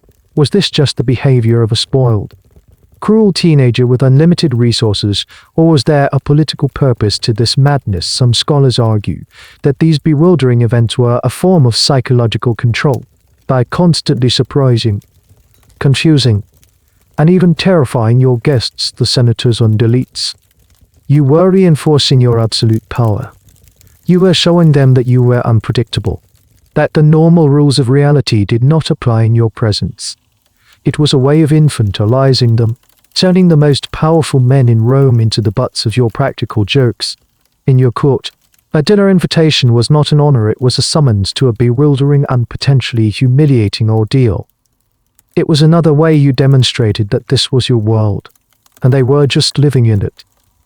The tales of your unconventional behavior extend beyond the dining room and into the most intimate aspects of palace life. The ancient sources, determined to paint you as the epitome of moral decay, accuse you of turning parts of the imperial palace into a common brothel. They claim that you, the emperor, would personally stand at the doors of the imperial bedchambers, just like a low-class street pimp, soliciting passers-by. This is one of the most shocking and persistent accusations leveled against you. The historian Cassius Dio, with undisguised horror, describes how you would set aside rooms in the palace, furnish them lavishly, and then staff them with your own attendants. He alleges that you would stand at the door of the room, using a soft, lisping voice to entice men inside. You would then collect the money from these patrons and, according to Dio, boast about how much you had earned, arguing with your husband, Heracles, about who was the more successful and desirable prostitute. This narrative presents a stunning inversion of the Roman power structure. The emperor, the most powerful man in the world, is portrayed as voluntarily taking on the role of the most powerless and degraded members of society, a prostitute and a pimp. For a Roman audience, this was not just a moral failing, it was a complete dissolution of identity, an act of self-debasement so profound it bordered on the surreal. This is a major historical claim that defined your legacy of sexual deviance. It's the story that, for centuries, cemented your reputation as not just a bad emperor, but a perverted one. The image of the emperor soliciting men in the halls of his own palace is potent, memorable, and deeply damning. However, the historicity of this specific claim is highly suspect. This is where we must be most critical of our sources. Accusations of sexual depravity, particularly of being passive or effeminate, were a standard tool in Roman political attacks. Calling a political enemy a china edus, a derogatory term for a man who enjoys a passive sexual role, was like a modern politician accusing an opponent of being unpatriotic or corrupt, a common, if nasty, smear. The story of you acting as a prostitute in the palace fits this pattern of political invective perfectly. It's almost too perfect, a caricature of everything a Roman emperor should not be. Here's a specific, strange detail within the accusation that raises red flags for historians. The Historia Augusta claims you also created a brothel for the public, staffed by imperial slaves, and that you would study the arts of famous prostitutes to improve your own technique. It even alleges you would visit the city's public taverns and brothels in disguise, not as a patron, but to work alongside the other prostitutes. This detail of the emperor moonlighting in a brothel pushes the story from the realm of the scandalous into the realm of the absurd. It's likely an invention, a fictional flourish added by a later author to make an already sensational story even more so. So, what is the academic debate here? While nearly all modern historians agree that the literal story of you running a brothel in the palace is a fabrication, they disagree on what kernel of truth it might contain. The debate isn't if the story is true, but why it was told. One school of thought argues it's pure propaganda, a complete invention designed to destroy your reputation. It's a fable about the ultimate corruption of power. Another perspective suggests it could be a grotesque exaggeration of something that actually happened. Perhaps you did engage in highly ritualized sexual acts within the palace as part of your religious duties. Some Eastern cults incorporated ritual prostitution, heroes gamos, and it's possible you were practicing a version of this. To your Syrian courtiers, this might have been a sacred rite. To a Roman senator looking in, it would have looked like common prostitution. They would have described a holy ritual using the only language they had for it, the language of the gutter. A third view connects it to your known gender nonconformity. If you publicly identified as a woman and referred to your male lovers as your husbands, your enemies might have taken this to its most insulting logical conclusion. In their worldview, a woman who had many male partners and who controlled the encounters was, by definition, a prostitute. The story, then, might be less about your actual actions and more about your enemy's inability to comprehend your gender identity, twisting it into the most degrading female role they could imagine. We are left with a story that reveals far more about the prejudices and fears of the Roman elite than it does about your actual life. The emperor in the brothel is likely a ghost, a phantom conjured by hatred, but a ghost that has haunted your name for 2,000 years. While your personal life is a whirlwind of scandal, your public religious project continues with unrelenting fervor. The centerpiece of your new state religion is the annual festival celebrating your god, Elagabalus. This is not a solemn, dignified affair like the traditional Roman religious holidays. It is a massive, city-wide, ecstatic celebration that more closely resembles a carnival or a sacred rave. And at its heart is the journey of the Black Stone. Once a year, during the height of summer, you would stage a grand procession to move the sacred stone from its permanent home in the Elagabalus on the Palatine Hill to a magnificent suburban temple you had built. This procession was the religious highlight of your year. The stone itself was placed in an incredibly ornate chariot, gilded and studded with precious gems. The chariot was pulled not by horses, but by a team of flawless, large white horses, perfectly matched. No one rode in the chariot with the god. It was as if the deity were driving itself. And you, the emperor, would not ride in a separate chariot or be carried in a litter. In an act of supreme public devotion, you would walk the entire route, a distance of several miles backwards, your eyes fixed on the god at all times. You held the reins of the chariot horses, effectively serving as the god's humble guide. Imagine the spectacle: the ruler of the known world, dressed in his finest silk robes, jogging backwards through the streets of Rome, his face a mask of intense concentration, leading a team of white horses that pulled a chariot containing a meteorite. For the Roman crowds, this was a display of imperial behavior so alien it was beyond comprehension. This is the mainstream historical account of the festival, a vivid picture of your public piety. The procession route was strewn with flowers, and the citizens of Rome were expected to line the streets and burn incense, on small altars placed in front of their homes as the god passed by. Large choirs of boys sang hymns, and soldiers and guilds marched with their banners. It was a full sensory experience, the smell of incense and flowers, the sound of hymns and cheering crowds, and the bizarre sight of their backward moving emperor. Now for a wonderfully specific and odd detail about these processions. According to the historian Herodian, you would have huge, valuable gifts, livestock, gold and silver vessels, expensive clothing thrown from the rooftops of the buildings along the procession route into the crowds below. This was not a gentle distribution, it was a chaotic free-for-all. People would scramble, fight, and sometimes injure each other to grab these prizes. This element of chaotic, almost violent, generosity was a key part of the festival's character. It was not the orderly, state-managed beneficence the Romans were used to. It was a burst of unpredictable, overwhelming divine favor, mirroring the unpredictable nature of your rule. The academic debate surrounding this festival centers on its purpose and meaning.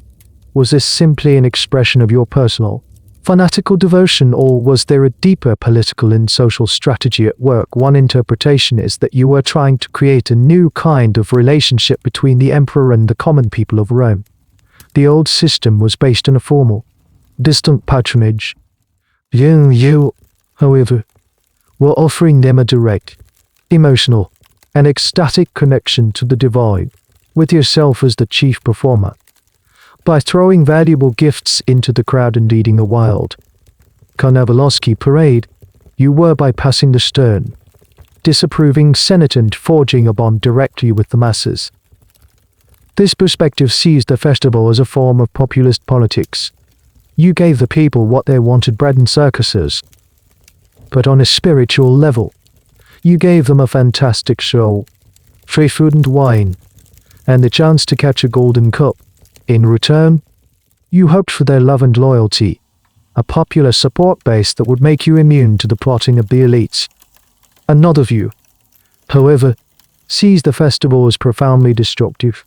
By forcing the entire state to participate in this Syrian rite, you were continuing your assault on Roman identity.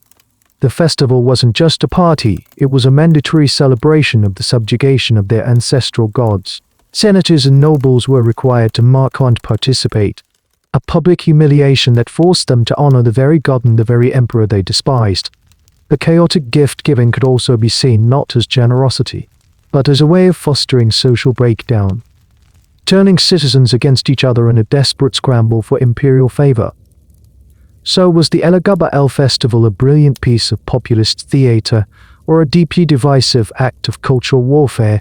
Was it a joyful communion with the divine or a forced march of the spiritually conquered like everything else in your reign? It was probably both. For a common person in the crowd, catching a silver dish thrown from a rooftop, it might have been the best day of their life. For a senator forced to watch you walk backwards, it was another nail in the coffin of the Roman Republic's ghost. While you are busy with your grand processions, scandalous marriages, and theatrical banquets, a crucial question hangs in the air: who is actually running the Roman Empire? You, the emperor, show almost no interest in the mundane but essential tasks of administration, law, and military strategy. The answer is simple, and to the Romans, deeply unsettling. The empire is being run by women, specifically, your mother, Julia Soaemias, and your grandmother, the formidable Julia Maze.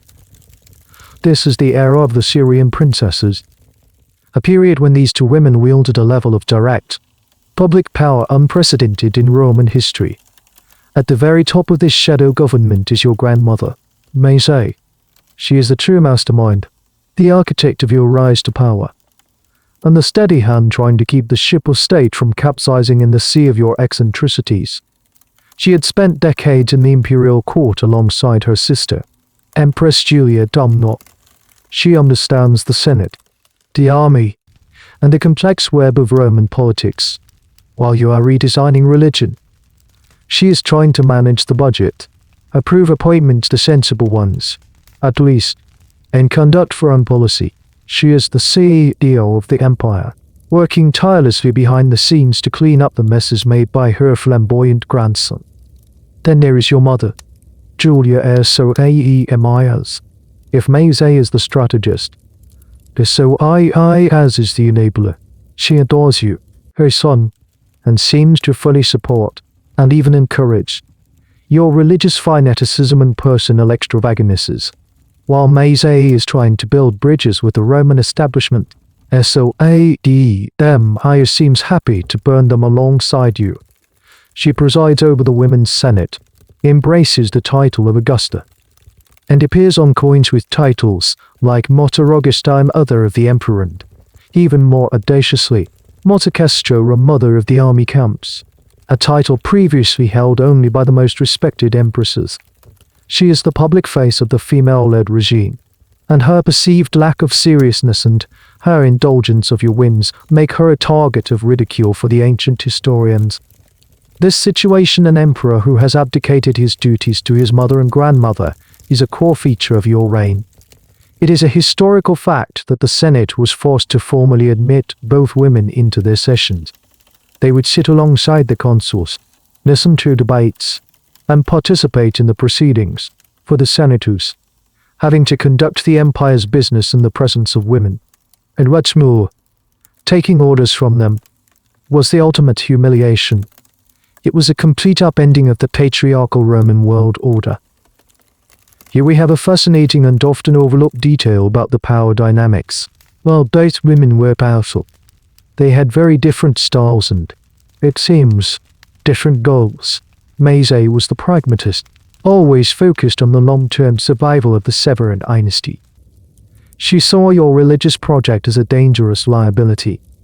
Soaemis, on the other hand, seems to have been a true believer, either in the god Elagabalus or simply in her son's divine destiny. This created a fundamental tension at the heart of the government. You and your mother were pushing the empire towards a radical Syrian future, while your grandmother was desperately trying to pull it back towards some semblance of Roman tradition. The academic debate here is rich and complex. The traditional, misogynistic view, inherited from the ancient sources, is that this was a monstrous regimen of women, a sign of the complete decay of the state. The empire, in this telling, was being ruined by a foolish boy and his equally foolish mother, with only the long-suffering grandmother trying to hold things together. However, more recent scholarship has re-evaluated the roles of these women. Julia Maze is now often seen as one of the most brilliant political minds of her era.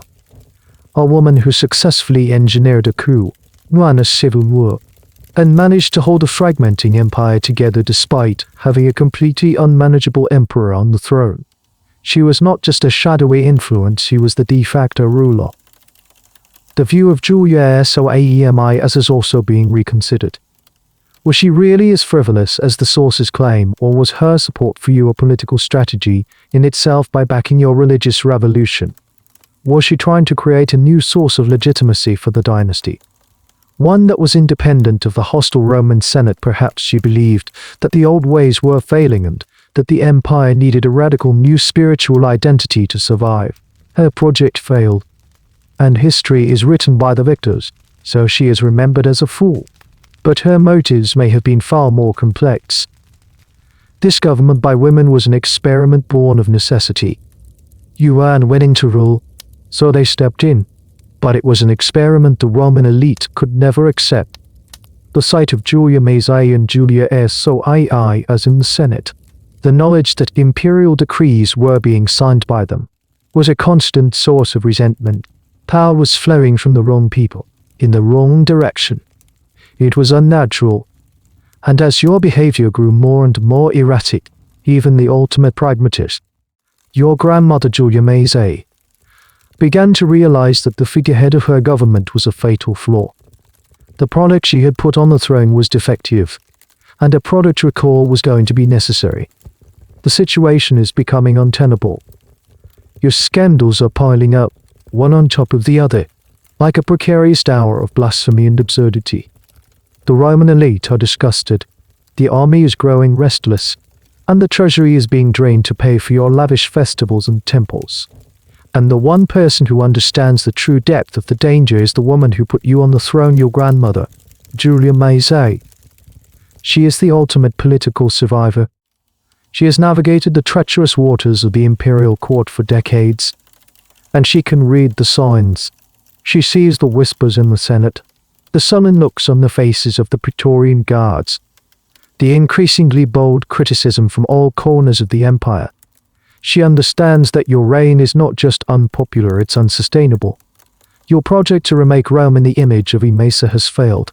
The people have not embraced your god, and the aristocracy will never accept you. The dynasty she fought so hard to restore is on the brink of collapse, threatened by the very person she chose to lead it. So Julia Maizay does what any ruthless and pragmatic CEO would do when a flagship product is a catastrophic failure. She decides to discontinue the product and launch a new, improved version. She formulates a Plan B. And Plan B has a name: Alexianos. Alexianos is your first cousin, the son of your aunt, Julia Mama Ia. He is a few years younger than you, a quiet, serious, and unassuming boy. While you have been the center of attention, the flamboyant priest, the divine Emperor Alexianos has been carefully kept in the background. His mother, Julia Mama Ia, is much more like Maizay in temperament. She is cautious, intelligent, and deeply ambitious in a more conventional Roman way.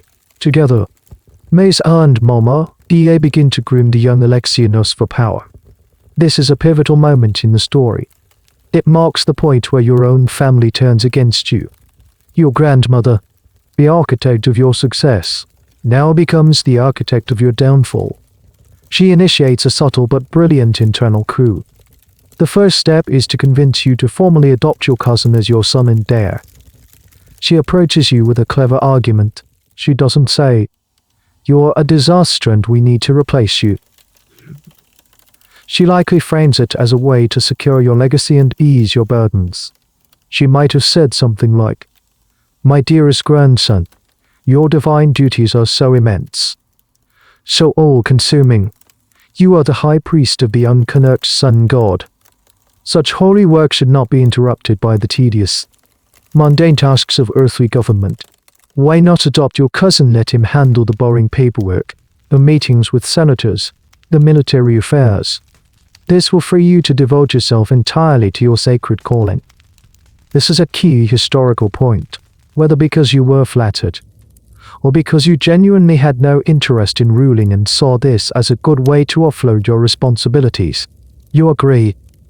In 221 AD, you formally adopt your cousin Alexianos. You give him the prestigious name of Alexander and the title of Caesar, officially marking him as your designated successor. You appear with him in public, presenting a united front. For a moment, it seems like a stable solution. You can be the spiritual leader, and Alexander can be the temporal one.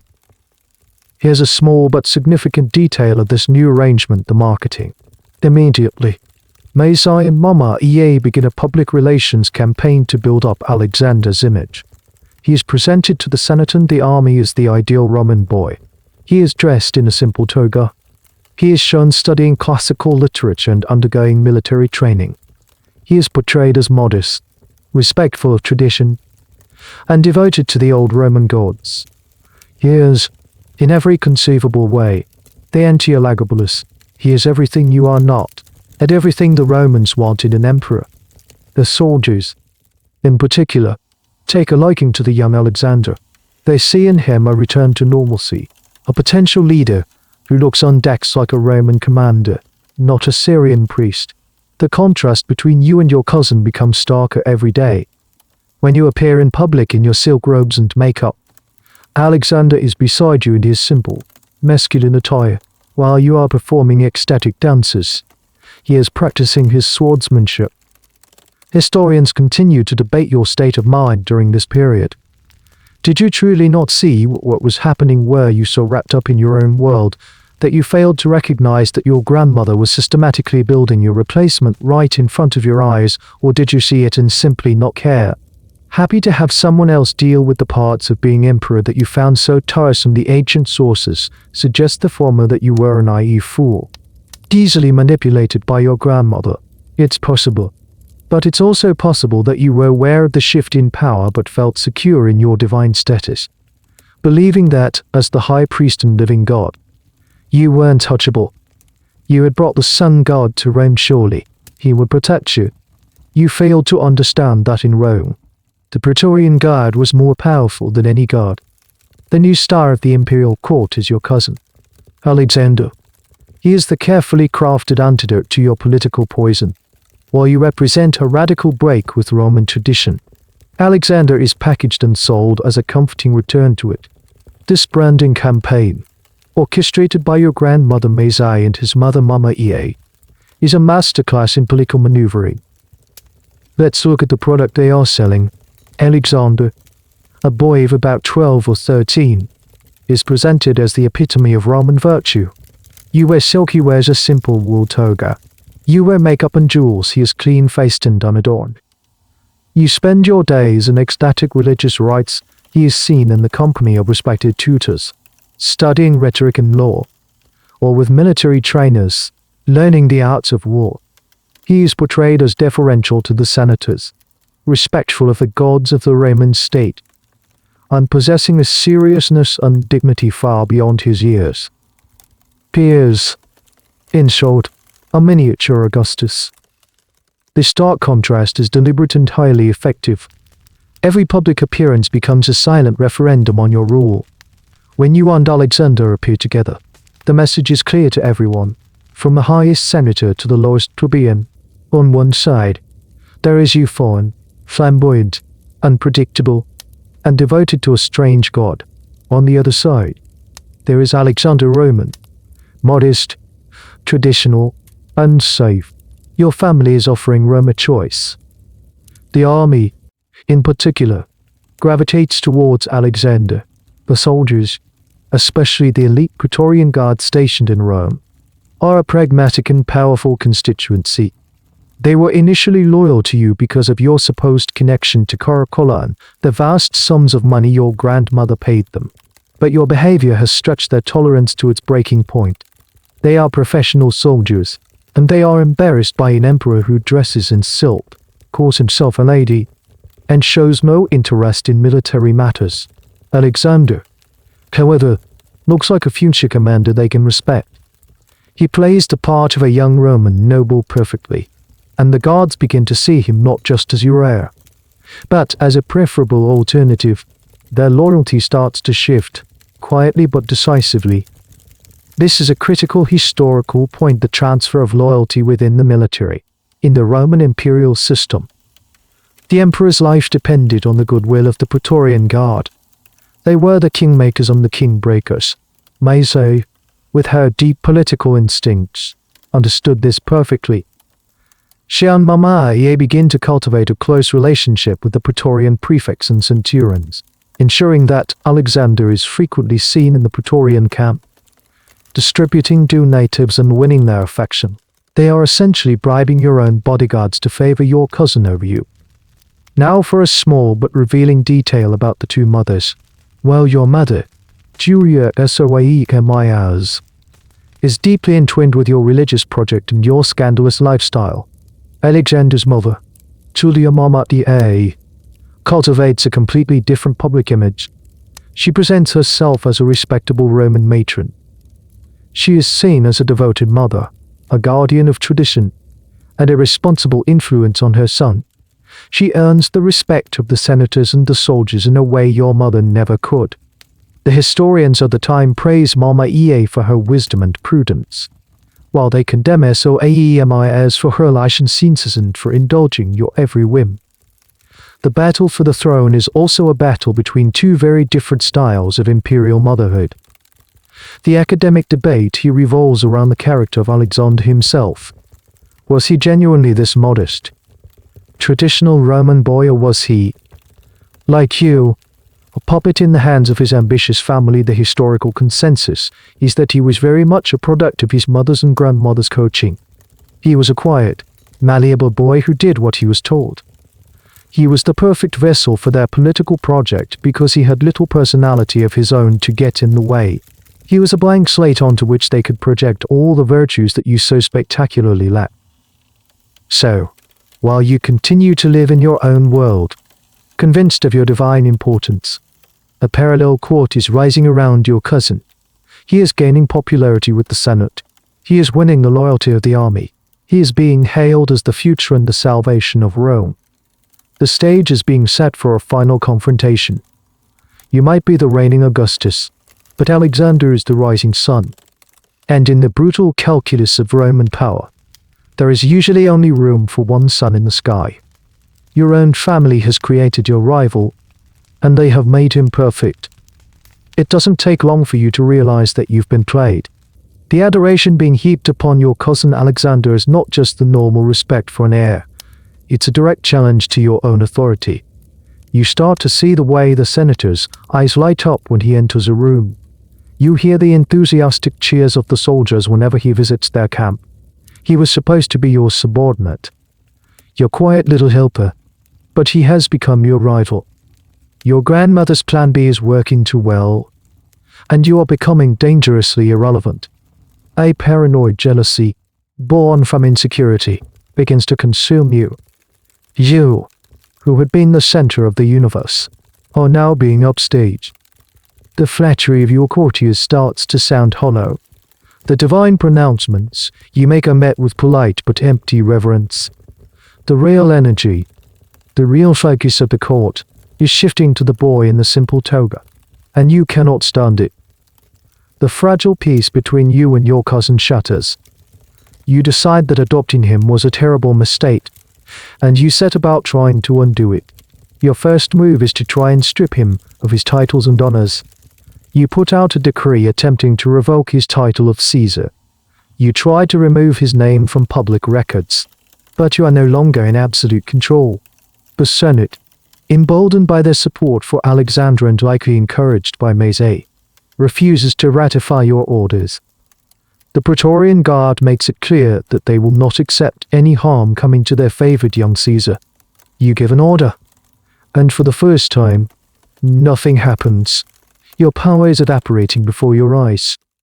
The palace on the Palatine Hill, once your personal playground, becomes a Cold War zone. The complex is divided into two armed camps. On one side, there is your faction, led by your mother S.O.A.I. as and your coterie of controversial favorites like Heracles.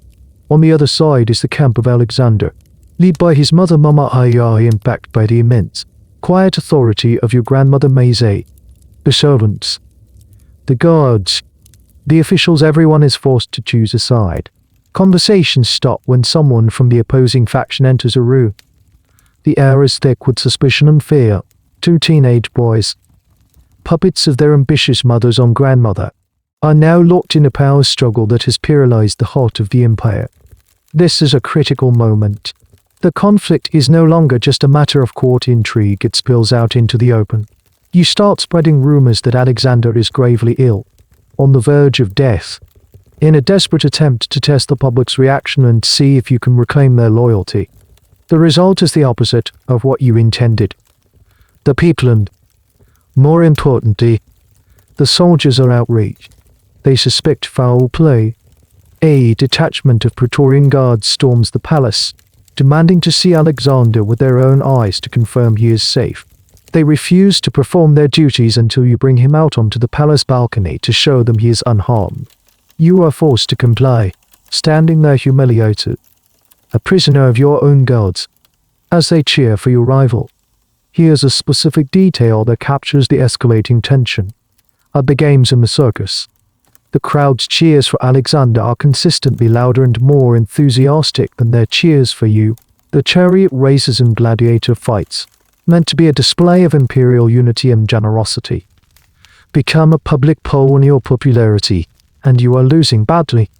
You become so enraged by this that you threaten the supporters of Alexander with punishment, which only makes them resent you more. The historical debate around this period centers on the role of Julia Maze.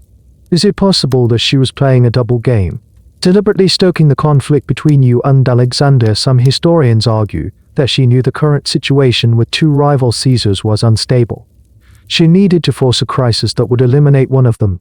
By quietly supporting Alexander and encouraging the army's affection for him, she was lighting a fuse and waiting for you, with your predictable jealousy and impulsiveness, to cause the explosion. She was using your own character flaws to engineer your downfall. Was she a ruthless manipulator sacrificing one grandson for another to save her dynasty, or was she a desperate stateswoman, trying to manage an impossible situation and being forced into a terrible choice by your increasingly erratic behavior? As with everything about Maze, her motives are veiled. We see her actions, but we can only guess at the cold calculations that lay behind them. What is clear is that the empire could not sustain 2 sons. The delicate balance had tipped, and a final, violent resolution was now all but inevitable. Your jealousy has pushed you into a corner from which there is no escape. The situation has escalated beyond your control, and your paranoia has reached its peak. The public adoration for Alexander, the defiance of the Senate, and the open preference of the Praetorian Guard have backed you into a corner. You are the Emperor, the Augustus, and yet you feel powerless. In a final, desperate gamble to reassert your authority, you make a decision that will seal your fate. You decide that your cousin, Alexander, must be eliminated. You can no longer tolerate his presence, his popularity, his very existence. He is a living, breathing monument to your failure. You give the order for his execution. The exact details of the plot are murky, as they were likely kept to a small, trusted circle of your loyalists. But the intent was clear. You were trying to oust the Caesar, your own adopted son. This was the point of no return. It was one thing to be an eccentric, blasphemous, and decadent emperor. The Romans, to a certain extent, had seen that before. But to attempt to murder your own designated heir, a popular young boy beloved by the army, this was an act of political suicide. It was a move born not of strategy, but of pure, vindictive rage. The news of your plot, whether it was leaked intentionally by Maze's faction or discovered by Praetorian spies, spreads like wildfire through the barracks of the Praetorian Guard. This is the final straw. Their passive preference for Alexander now ignites into a furious, protective loyalty. They are no longer just his fans, they are his sworn defenders. Their outrage is not just about protecting a popular boy, it's about the ultimate betrayal. The emperor has declared war on his own successor, and by extension, on the will of the army. This is the mainstream historical account of the final crisis. Your murder attempt on Alexander triggers the final insurrection. The soldiers' anger is no longer containable. They are openly mutinying, demanding justice and the safety of their Caesar. The authority of your mother, Julia Soaemias, evaporates. Your favorites, like Heracles, go into hiding, knowing their lives are now worthless. The entire power structure you built, based on personal loyalty and favor, crumbles in an instant when faced with the cold steel of the Praetorian Guard. Here's a small but telling detail from this chaotic period. In your rage, you also demanded the punishment of the soldiers who were Alexander's most vocal supporters. You wanted to discipline the very men who held your life in their hands. It's a sign of how completely you had lost touch with reality. You were like a man trying to put out a fire with gasoline. Your every move to regain control only made the situation worse, further inflaming the soldiers who were already on the brink of rebellion. The academic debate here questions the timeline of the catalyst. Was there really a formal, organized plot to kill Alexander, or was this an accusation fabricated by Maze I and Mama EA to give the Praetorians the pretext they needed to act? Some historians suggest that the assassination plot might have been nothing more than you, in a fit of temper, screaming "I want him dead," within earshot of a spy. It might not have been a concrete plan, but a theatrical outburst of rage that your enemies seized upon undamplified. In this interpretation, your final, crazy act wasn't a calculated decision, but a temper tantrum, and your grandmother, the master political strategist, knew exactly how to use it. She and Mama II may have gone to the Praetorian prefects, their faces masks of feigned horror and concern, and said, "The Emperor has lost his mind. He is trying to kill our beloved Alexander. You must protect him." They might have manufactured the crisis to force the Praetorian's hand, knowing that the god would choose the safe, Roman-seeming boy over the unpredictable Syrian priest. Whether the plot was real or invented, the outcome was the same. You had crossed a line from which there was no return. The Praetorians were in open revolt. The city was on a knife's edge. Your grandmother, Julia Maese, who had orchestrated your rise from the dust of Syria, was now about to watch as her other creation, the Roman army's loyalty, came to sweep you away. The stage was set for the final, bloody act, which would not take place in the Senate or the palace, but in the one place where Roman power was truly decided, the Praetorian camp. The morning of March 11, 222 AD, dawns cold and tense. The Praetorian Guard is in a state of open mutiny. They are furious over your attempt on Alexander's life and your demands to punish their comrades. The situation has become a standoff. In a last, desperate attempt to quell the rebellion and win back the soldiers' favor, you and your mother, Julia Maes, decide to go to the Praetorian camp in person. You bring your cousin Alexander with you, perhaps as a gesture of reconciliation, or perhaps because the guards have demanded his presence as a hostage to ensure your good behavior. It is a fatal miscalculation. Walking into that camp is like walking into the lion's den. The camp is the heart of the soldiers' power, near turf, inside its fortified walls. You are no longer the emperor, you are at their mercy. As you enter, the atmosphere is chilling. There are no respectful salutes, no cheers of Alve, Imperator. There are just sullen, angry faces and the clatter of armor. The guards immediately separate you from Alexander, flocking around their favored Caesar, cheering him and ensuring his safety. You and your mother are left isolated, surrounded by hostile soldiers. The events of that afternoon descend into chaos, and the historical accounts are confused and contradictory, like memories from a traumatic event. It seems a desperate argument breaks out.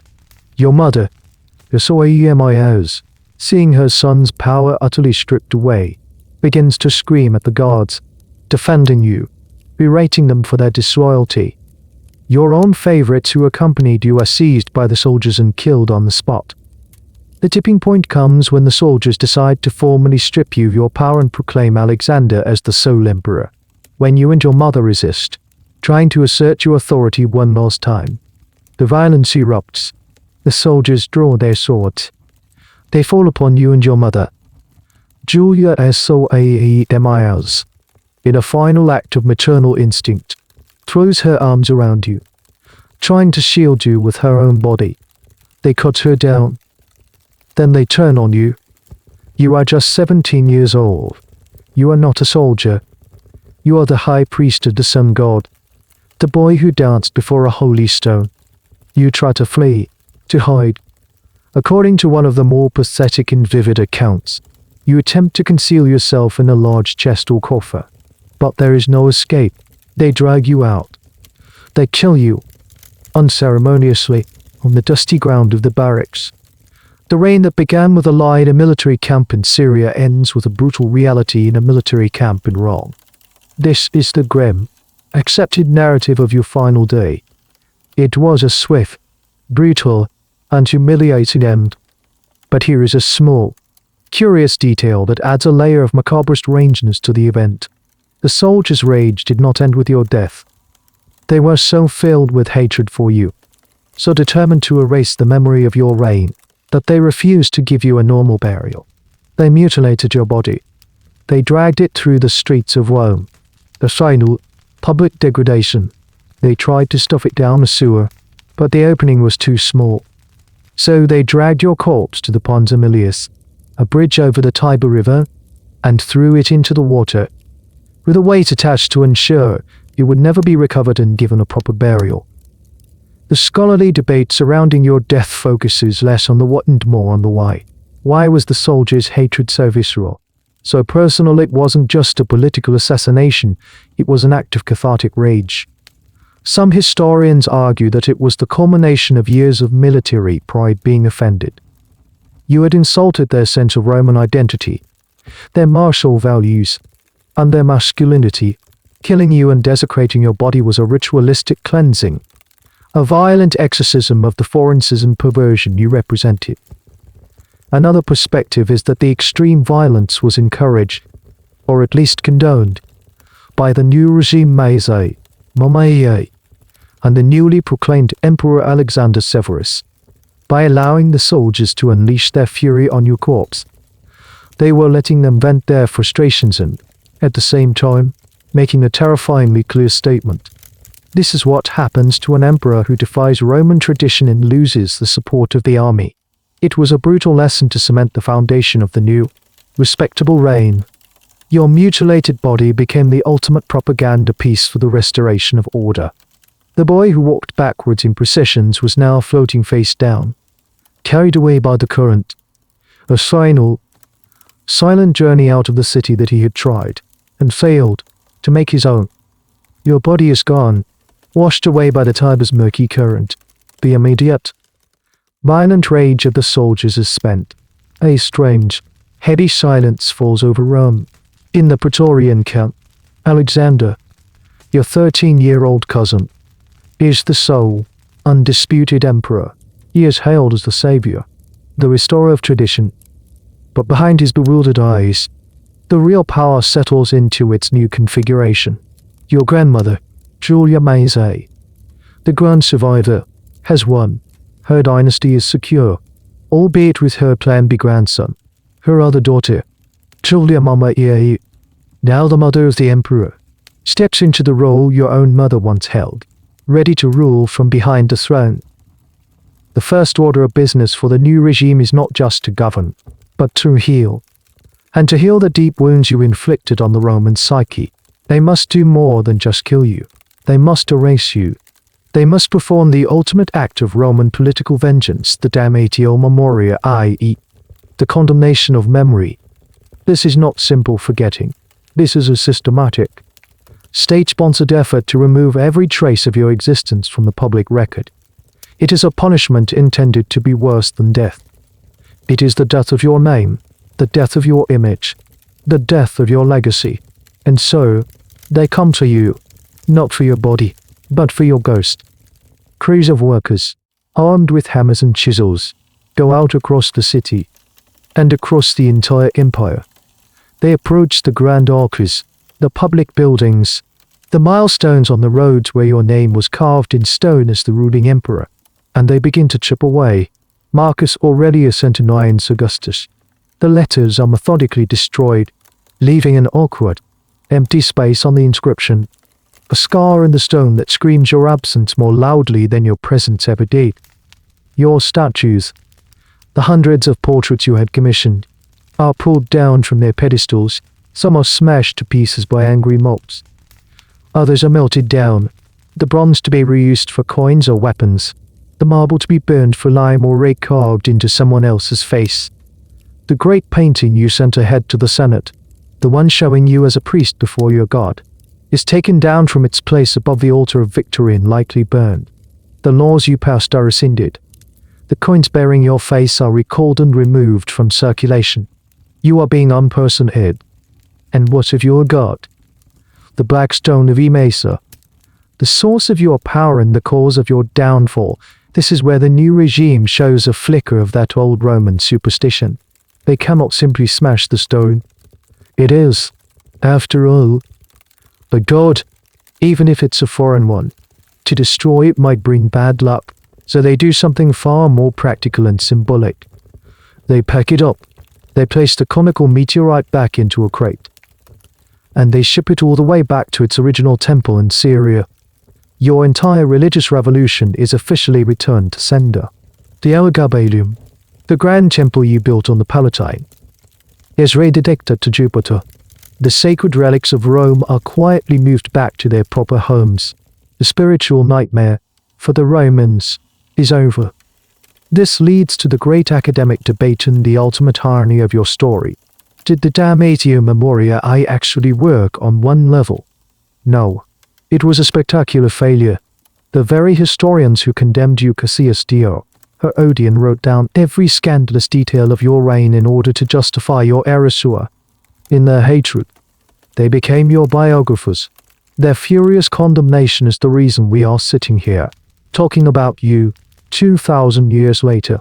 You were too strange, too shocking to be truly forgotten. You haunted the Roman imagination, and you continue to haunt ours.